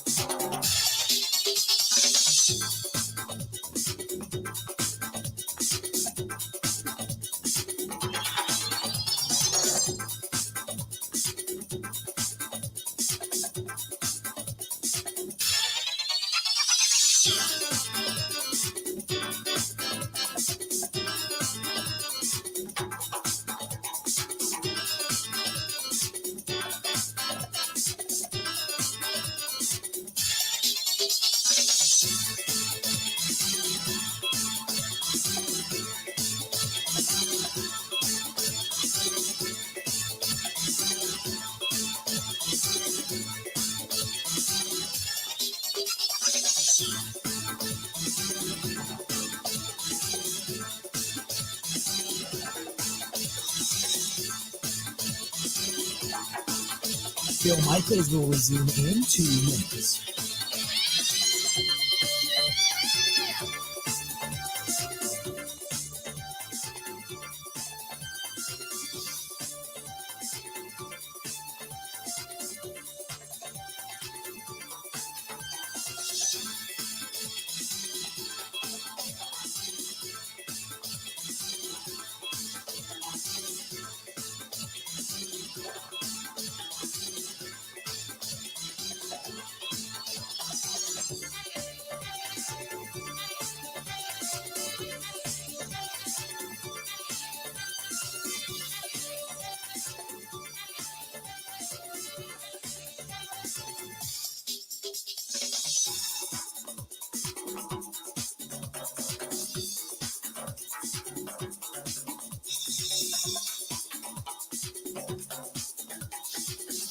Bill Michaels will resume in 1 minute.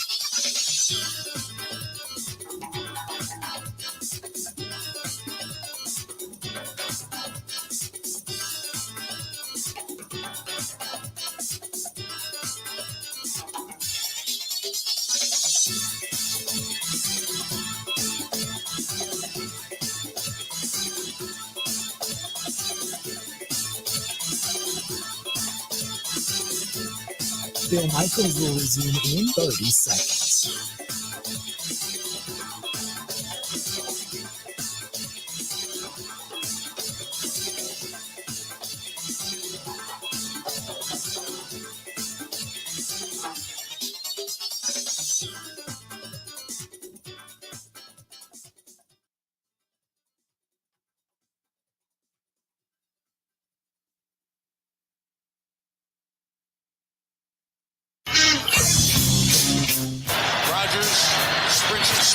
Now launches it downfield and breaking free and open for the touchdown. Samori Toure, who couldn't pull in the first one, has his first NFL touchdown. The touchdown pass to Samori. Romeo made some unbelievable plays in this game. That touchdown catch he made was fantastic. I was happy with the way they competed. I thought Amari had a big catch late in the game, but we got to try to do our best to put these guys in the best position possible, and we've got to be able to mix the run and the pass for us to be as effective as I think we can be offensively. Got to mix it up. This portion of the program brought to you by where I'm going to be later on tonight. Do a little whiskey sipping, a little wine, and then after that, good cigar. Heading down to the Nice Ash, 323 West Main Street, downtown Waukesha. You got some music down there tonight? Oh, yeah. Going to be taking it easy and having a nice stick of some type. I'm not quite sure which, but I have one with me. That's for sure. In the meantime, our guy, Mike Clemens, I don't think we're smoking any victory cigars anytime soon. But that being said, joining us on the hotline now. So, Mike, what a week. You got a lot of consternation not making a trade. You got questioning about the offense and what are they going to do at wide receiver and guys coming back, guys that are banged up. I don't know if they're going to get much better, but, man, you need to get a win this weekend. Well, the plan going into the season is to get started with Alan Lazard and Randall Cobb and to bring in a veteran like Sammy Watkins. And a lot of those guys were here for the season program. And then, you draft guys like Christian Watson and Romeo Doubs and even Samori Toure, in the 7th round. And, you get to midseason, maybe some of these young guys can help out. Well, that hasn't happened. I mean, this doesn't look anywhere near an Aaron Rodgers pass game. This weekend, you're going to have a chance to go against the worst pass defense in the National Football League. I mean, when the Lions lost Tracy Walker III, their best safety, they got Kirby Joseph back there and Jeff Okudah, and these guys are getting burned. They fired their defensive back coach on Monday after a come from behind victory from the Dolphins on their own home turf. They've got to throw something to the fans and to the Ford family, quite frankly, to keep their jobs. And so Aaron Rodgers was asked, in the Bills game, you got some receptions from Romeo Doubs, Samori Toure, and second-year man Amari Rodgers. Now listen how he talks about Romeo and Samori, and he calls Amari Rodgers number 8. Of Rome and the way that he showed up and made a couple big catches. We just got to, make sure his confidence is where it needs to be. When he's a confident player, he makes hands catches. He's a really talented guy. I'm really proud of Samari with his second adjustment there on the touchdown. It's a fun moment for the kid, catch your first touchdown in the NFL. And then I thought, 8 did some nice things, nice release on the 2-man hole shot down the sideline. So we're going to need plays from those guys, regardless if we got our guys back or not. We need those guys to be able to go in and spell guys and make plays when the number's called.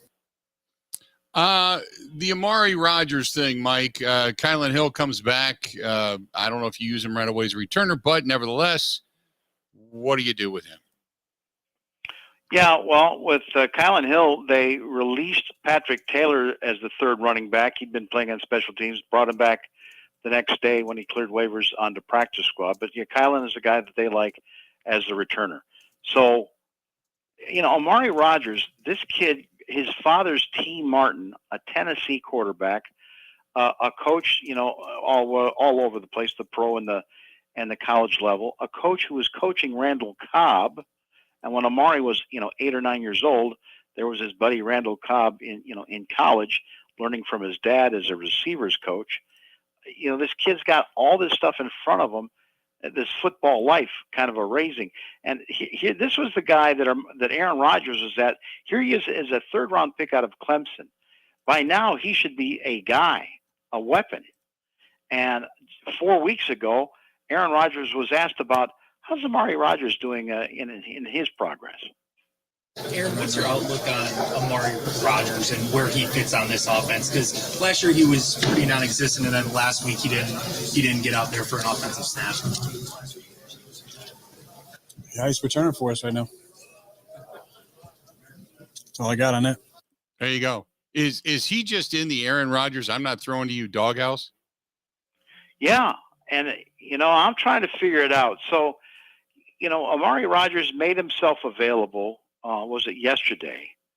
And, he talks really fast.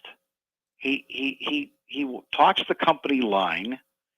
Sometimes you think, is this guy just all talk? But when you're standing there to him, he is so sincere. He's so genuine. He looks you straight in the eye, very direct, that this is Rich Bisaccia, the special teams coordinator, is in his corner and says, hey, listen, you don't see what I see at practice.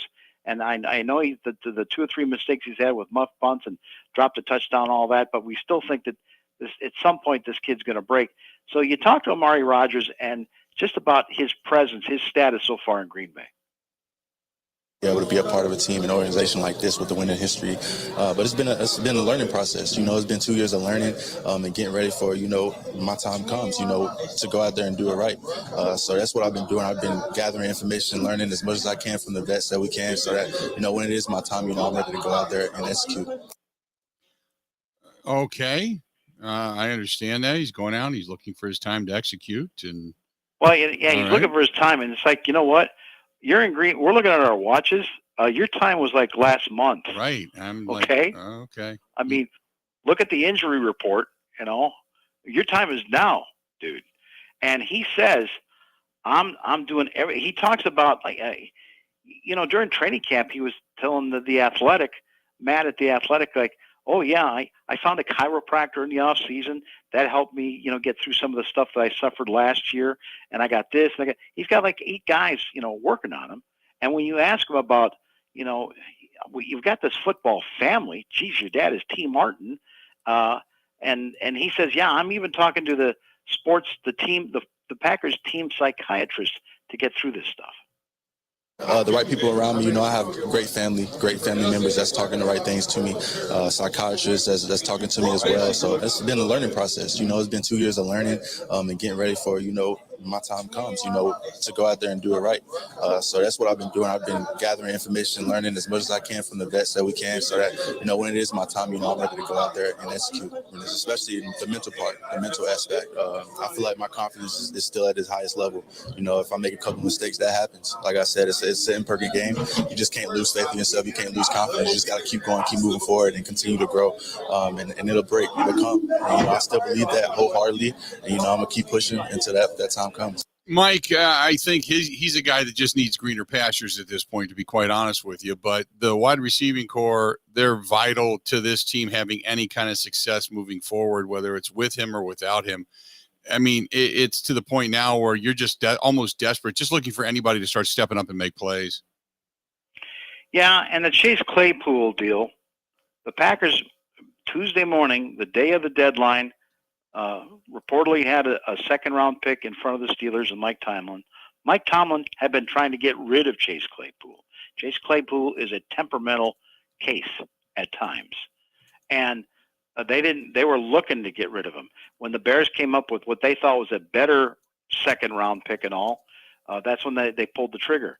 For the Bears to pick him up is strange, because the one thing is, when you trade away Robert Quinn to the Eagles and get a bunch of picks, and then you trade Roquan Smith, who the Packers fear. The Packers say that guy is a tough linebacker to deal with twice a year. You trade him away to the Ravens and get some more picks because he's acting as his own agent. You can't get a deal done. Then the Bears are saying to everybody, yeah, we're sellers. We're rebuilding. We're rebuilding here in Chicago. And then you turn around and you get Chase Claypool, who's going to need a contract in a year and a half. Could get $25 million, depending on where he is. That whole move doesn't make any sense to a lot of people. That's where the Packers are laughing at the Bears in the way that they made that move. In the meantime, here's your 4th-round pick, Romeo Doubs, who, if you were flying into Green Bay out of Nevada and, this kid that grew up in the streets of L.A., and say, oh, gee, the Packers, they got Randall Cobb, they got Alan Lazard, they got Sammy Watkins. Yeah, I probably won't see any action until my second year. Here you end up being the leading receiver as a rookie. You set a record set by Max McGee 50, 60 years ago for most targets in a game. And Romeo was asked, are you surprised that, you and Christian, and Samori, you guys are vital to the offense week 9? It's a part of the journey, I talk with Christian and Samori all the time that, it's the reason why we're here. We didn't expect 3 rookies to come in and play right away. So, it's only up from here, whether we end up being together for the next couple of years, or if we, hopefully it doesn't happen. If we part ways, but learn from what we did here on to somewhere else. And Mike, I guess I understand what Romeo Doubs is starting to bring to the offense. Christian Watson hasn't done anything only because of injury. What do you think of Samori Toure? I'm kind of, Abadaris. that name comes to mind. Jeff Janis, Yeah. He's a 7th round pick. When you talk to him, he's a nice kid. He kind of is like he's more like you're talking to one of those guys who just did some kind of crazy bike stunts or came off a surfboard, really. But a week ago at this time, trust me on this, the word is that Aaron Rodgers, with these injured veterans you got right now, and Christian Watson with the leg injuries, it's like, look, we got Juwann Winfree on the practice squad. Let's put him on the roster permanently. He's had more snaps than any of these other guys. You got Travis Fulgham, who is on our practice squad, was in Green Bay 2-3 years ago. He caught over 400 yards of passes from Nick Foles in his time with the Eagles. These guys have been in the games. Give me guys that have been in games instead of, up against the Buffalo Bills catching their first NFL pass. So, Samori Toure makes that tremendous adjustment like Rodgers is looking for. And so on Wednesday, after that, Rodgers was asked, what improvement have you seen from Samori Toure coming out of camp? I've seen his practice habits improve. I nicknamed him Captain Casual in training camp as a way to maybe encourage him to start practicing with a little different type of tempo, practicing like a pro. And I don't think he really appreciated that nickname. Who would? But it was, it's gone from a nickname that was legitimate to more of a joke now, because his practice habits have really picked up, and I've been impressed with him. And so I give him a lot of credit for that. There's a real thing as a rookie wall that everybody hits, and maybe he hit it early in the season because he's been practicing the right way. Captain Casual, that's way to pick him up by putting him down. There you go.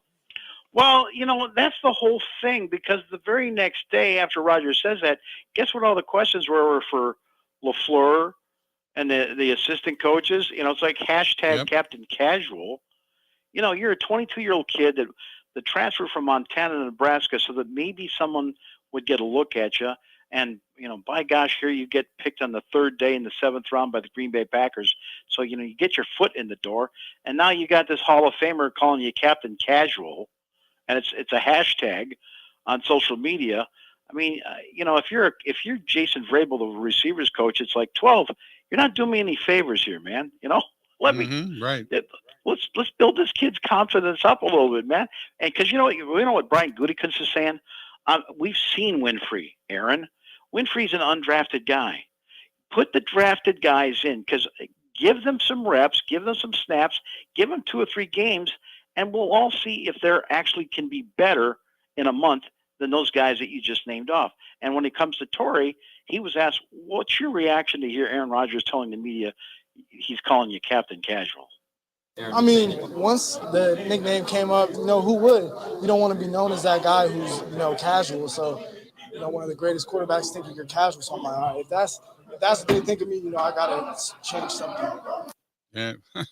Got to change something. Otherwise, the negative will forever hang with you around the neck because Aaron Rodgers decides to put you down a little bit. Let's do this. We're going to go ahead and take a quick break. Mike Clemens on hold talking to us about what's upcoming for the Green Bay Packers. Stick around. We got a lot more of the Bill Michaels Show. It's all coming up right after this. Covering Wisconsin sports like a blanket. This is the Bill Michaels Show on the Wisconsin Sports Zone Radio Network.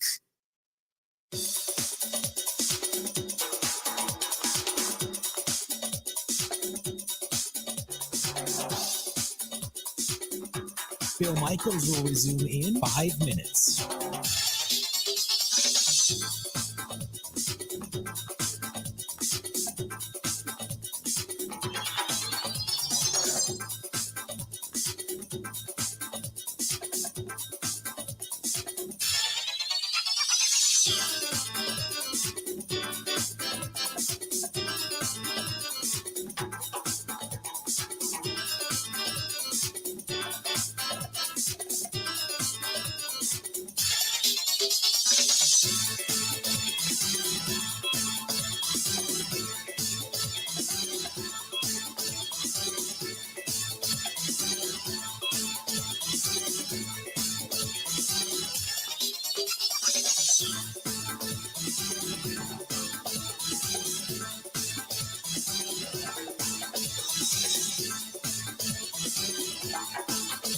Bill Michaels will resume in 4 minutes.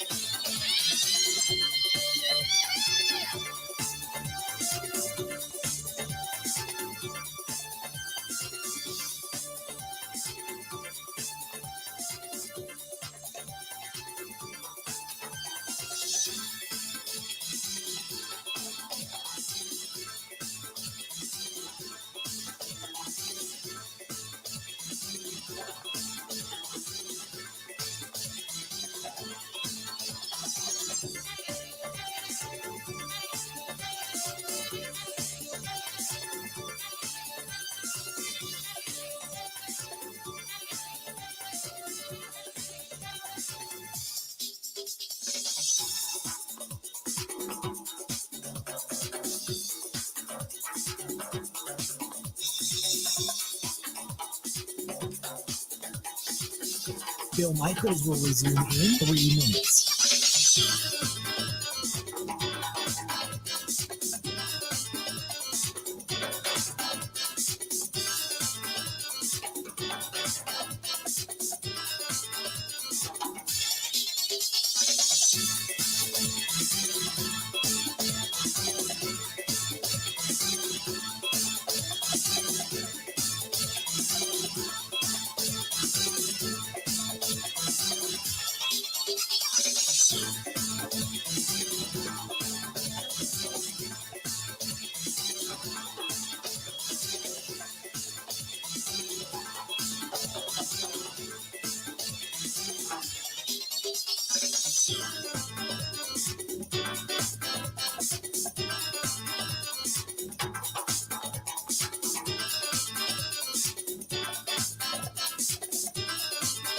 Bill Michaels will resume in 2 minutes.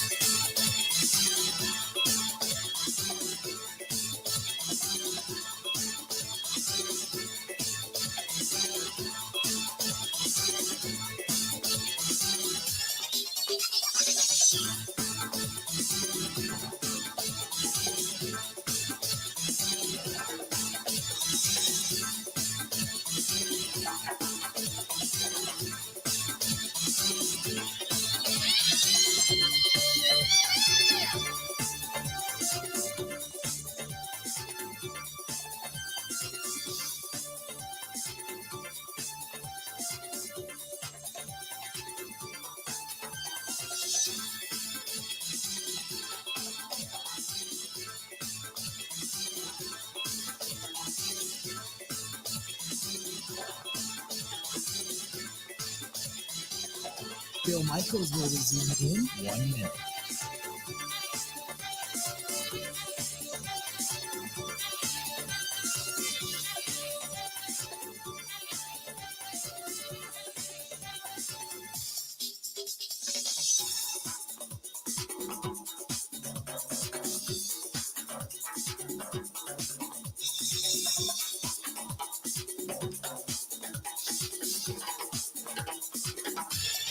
Bill Michaels will resume in 30 seconds.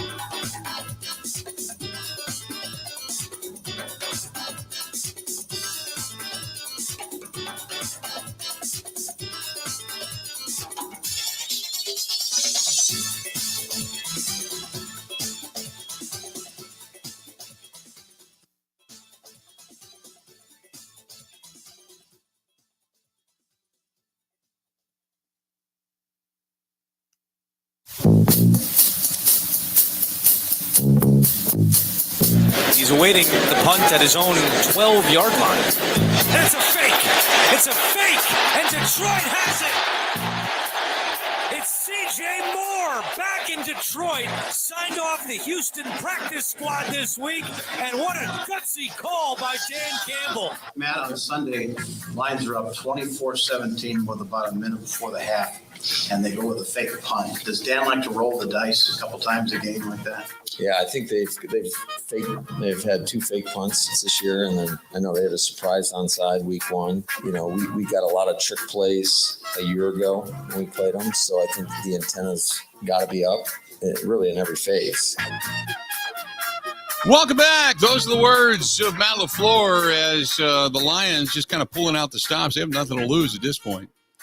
And this portion of the program brought to you by our friends at the Bay Motel Green Bay. Mike Lemons brought to you by the Bay Motel Green Bay. Quiet, cozy, comfortable.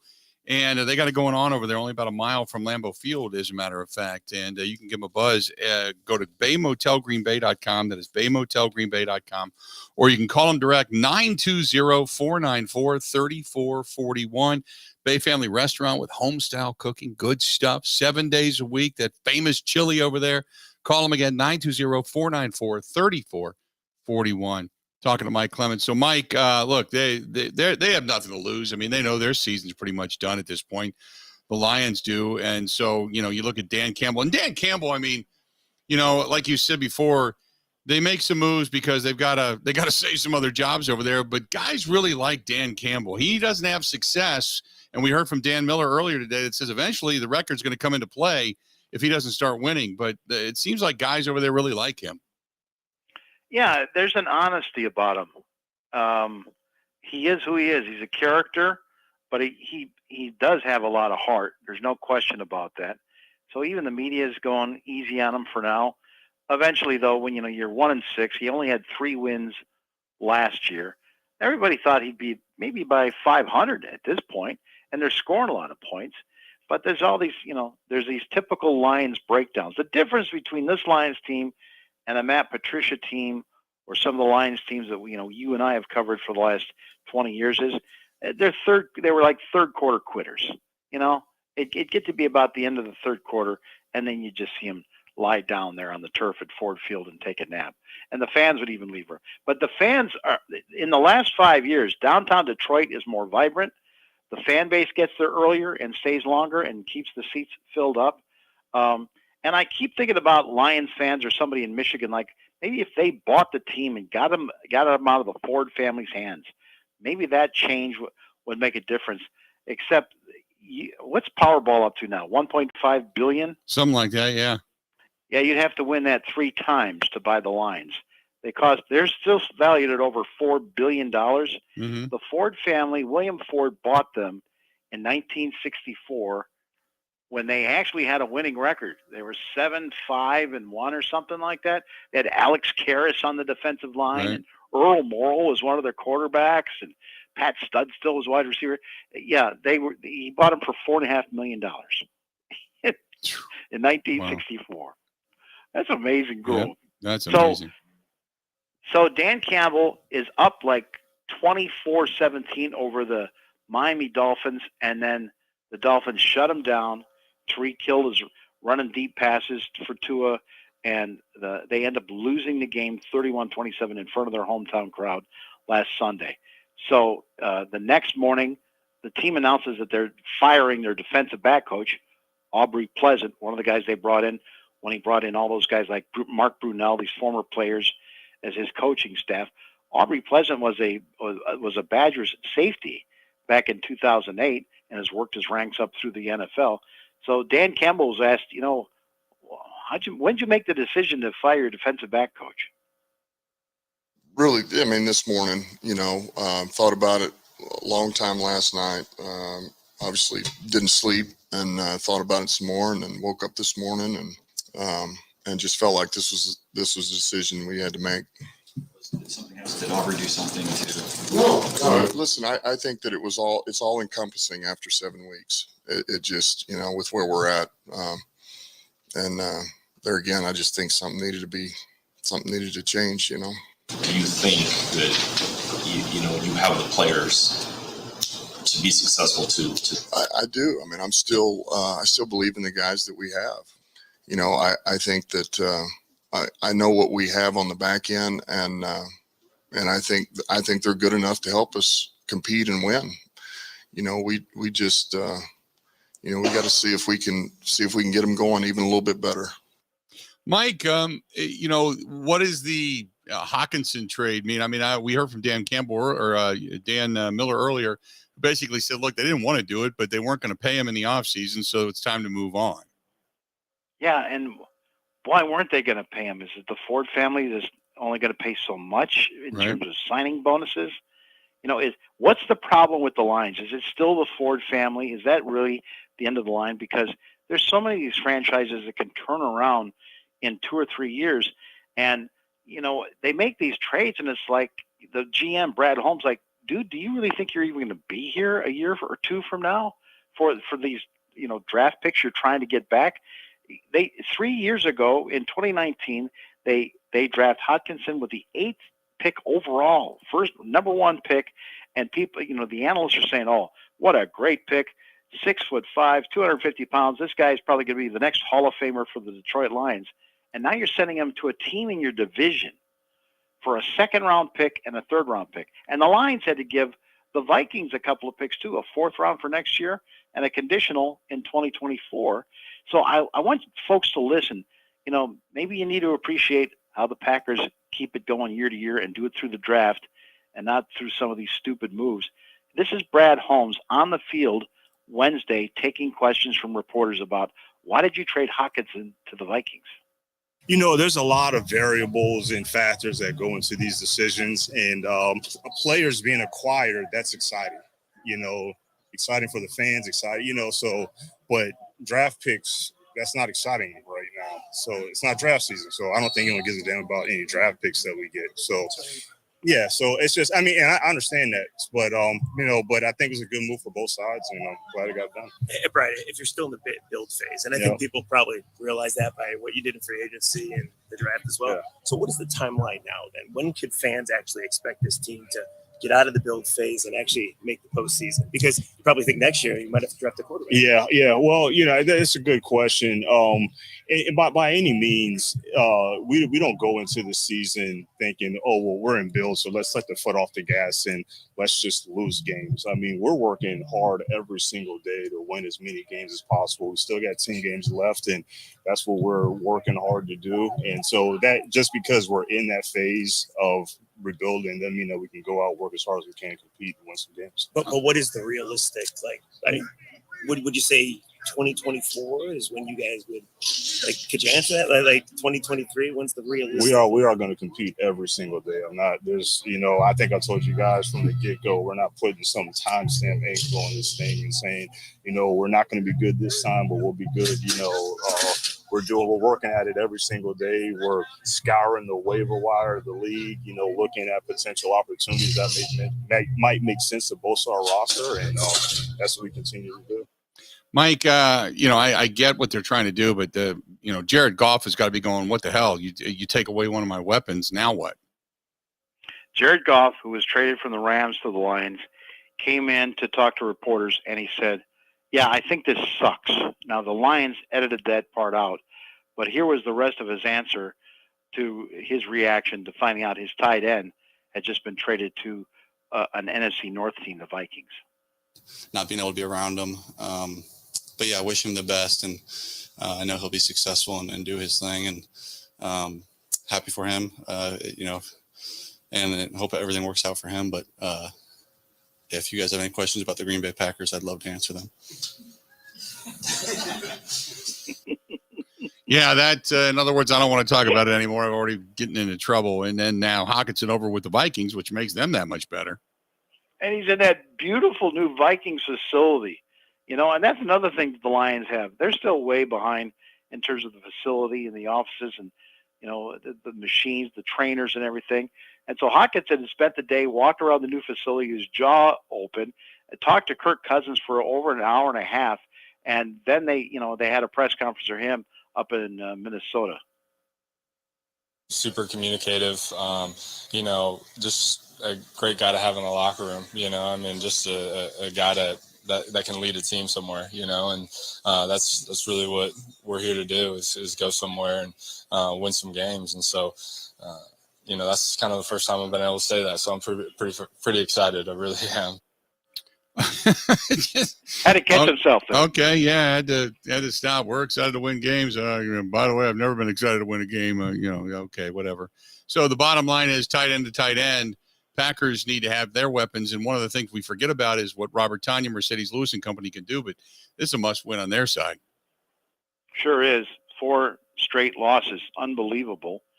You know, it's a big deal in the NFL if a coach loses 3 games in a row.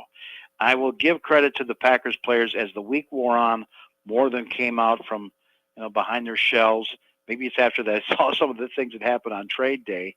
And, you're going to Robert Tonyan, who's a very level-headed kid at tight end, and you say to him straight ahead, okay, what's it going to take to end this 4-game losing streak this weekend in Detroit?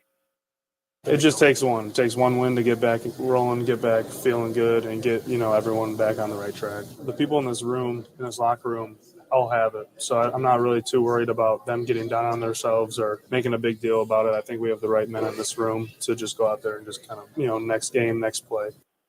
Let's do this. We're going to go ahead and take a quick break and come back, wrap things up. Mike Clemens on hand. This portion of the program brought to you by good friends at Bud Light, the official beer sponsor of the Bill Michaels Sports Talk Network. We've got more. Wrapping it up after this.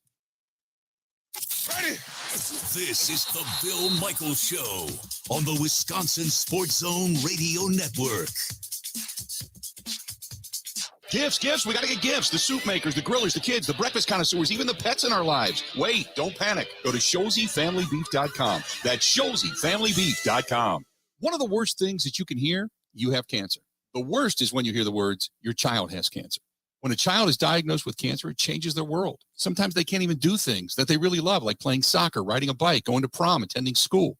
Children with cancer spend a lot of time away from others. Time in the hospital, treatments, tired, nauseous, and they feel isolated. That's where Special Spaces Wisconsin steps in.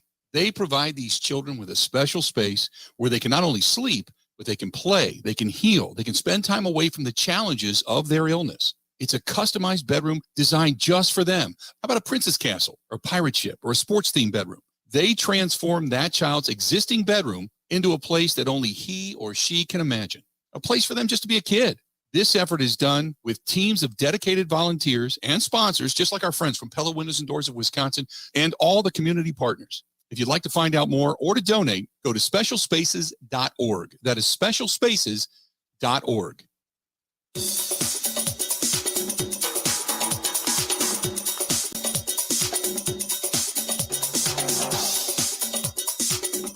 Bill Michaels will resume in 3 minutes.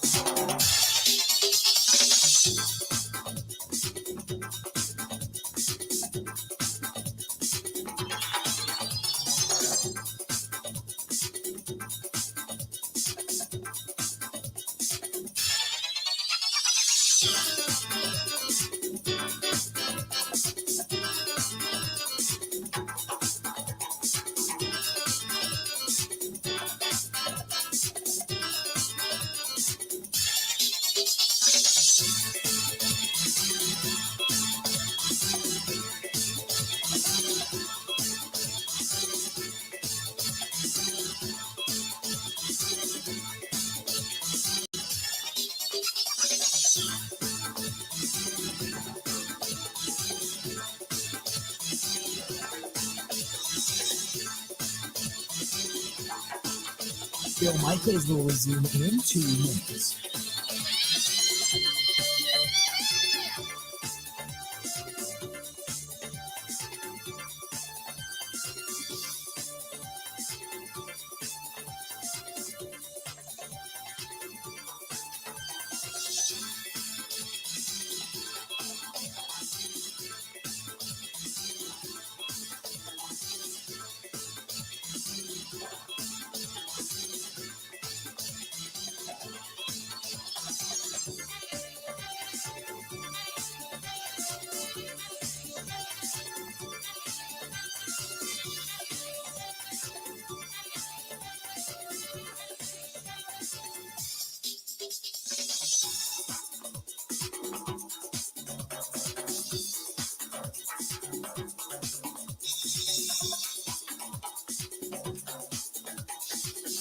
Bill Michaels will resume in 1 minute.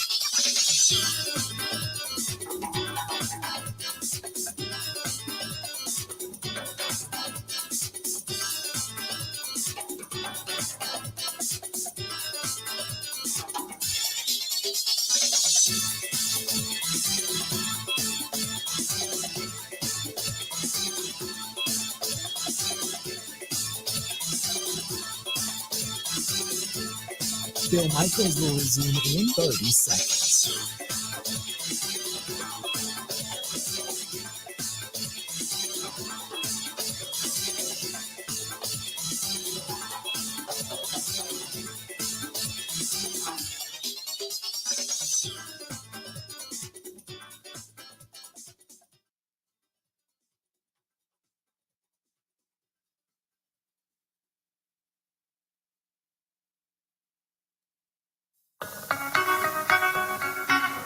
I mean, I appreciate the fight, but I mean, loss is a loss. Got to get it corrected. It's not something that I'm not going to take victories on these losses. It's a L in the L column. We got to get it fixed. Reminder coming up on Sunday, immediately following the Packers and the Lions. We got the Green and Gold postgame show right here on many of these same stations. Mike Clemens will be joining me. We'll be getting your reaction as the Packers take on the Detroit Lions, trying to get the train back on the track. Meanwhile, Mike joins us. And Mike, Matt LaFleur, you would assume right now just, worried about his offensive line, protection of his quarterback. It's the little things that have been banged up. It's just an ongoing revolving door right now. And his two best offensive linemen, two of the best in the league, with Elton Jenkins and David Bakhtiari, these guys trying to come back from these ACLs. Jenkins having a scratch up in Buffalo with actually a foot injury. Now today, they both are expected to practice and be game time decisions, but he thinks he can get them both in there. Bakhtiari did really well against the Buffalo Bills looking at the tape. Mm-hmm. And LaFleur was asked about Bakhtiari about an hour ago. How long he got? I think just for a very long time, he's been playing at such a high level. There's very few guys that I think that could do what he's been able to do in terms of you miss practically a whole year. You could practice maybe not at all during a week and go out and play at a high level. I think he's got a lot of just time on task. He's got a lot of experience to draw back upon.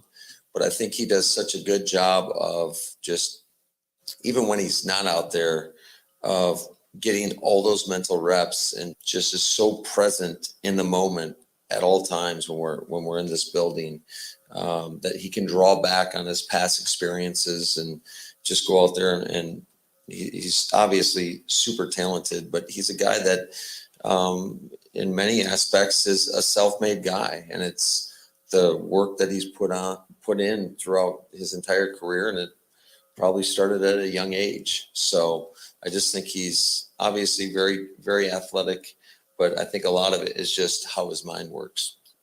Mike, Dan Campbell, you talked about it earlier. This team doesn't quit. They score points. I mean, I just wonder if the Packers can get to 24 points or more for this game. And will the moves that they made this week, unplug the spirit of that Lions locker room? Hey, look, they got to block Aidan Hutchinson, the first-round pick out of Michigan, 6'7" at defensive end, to give Aaron Rodgers time back there because they have had a pass rush on quarterbacks. I asked Rodgers, how does this team look under Dan Campbell? And Aaron didn't exactly answer the question directly.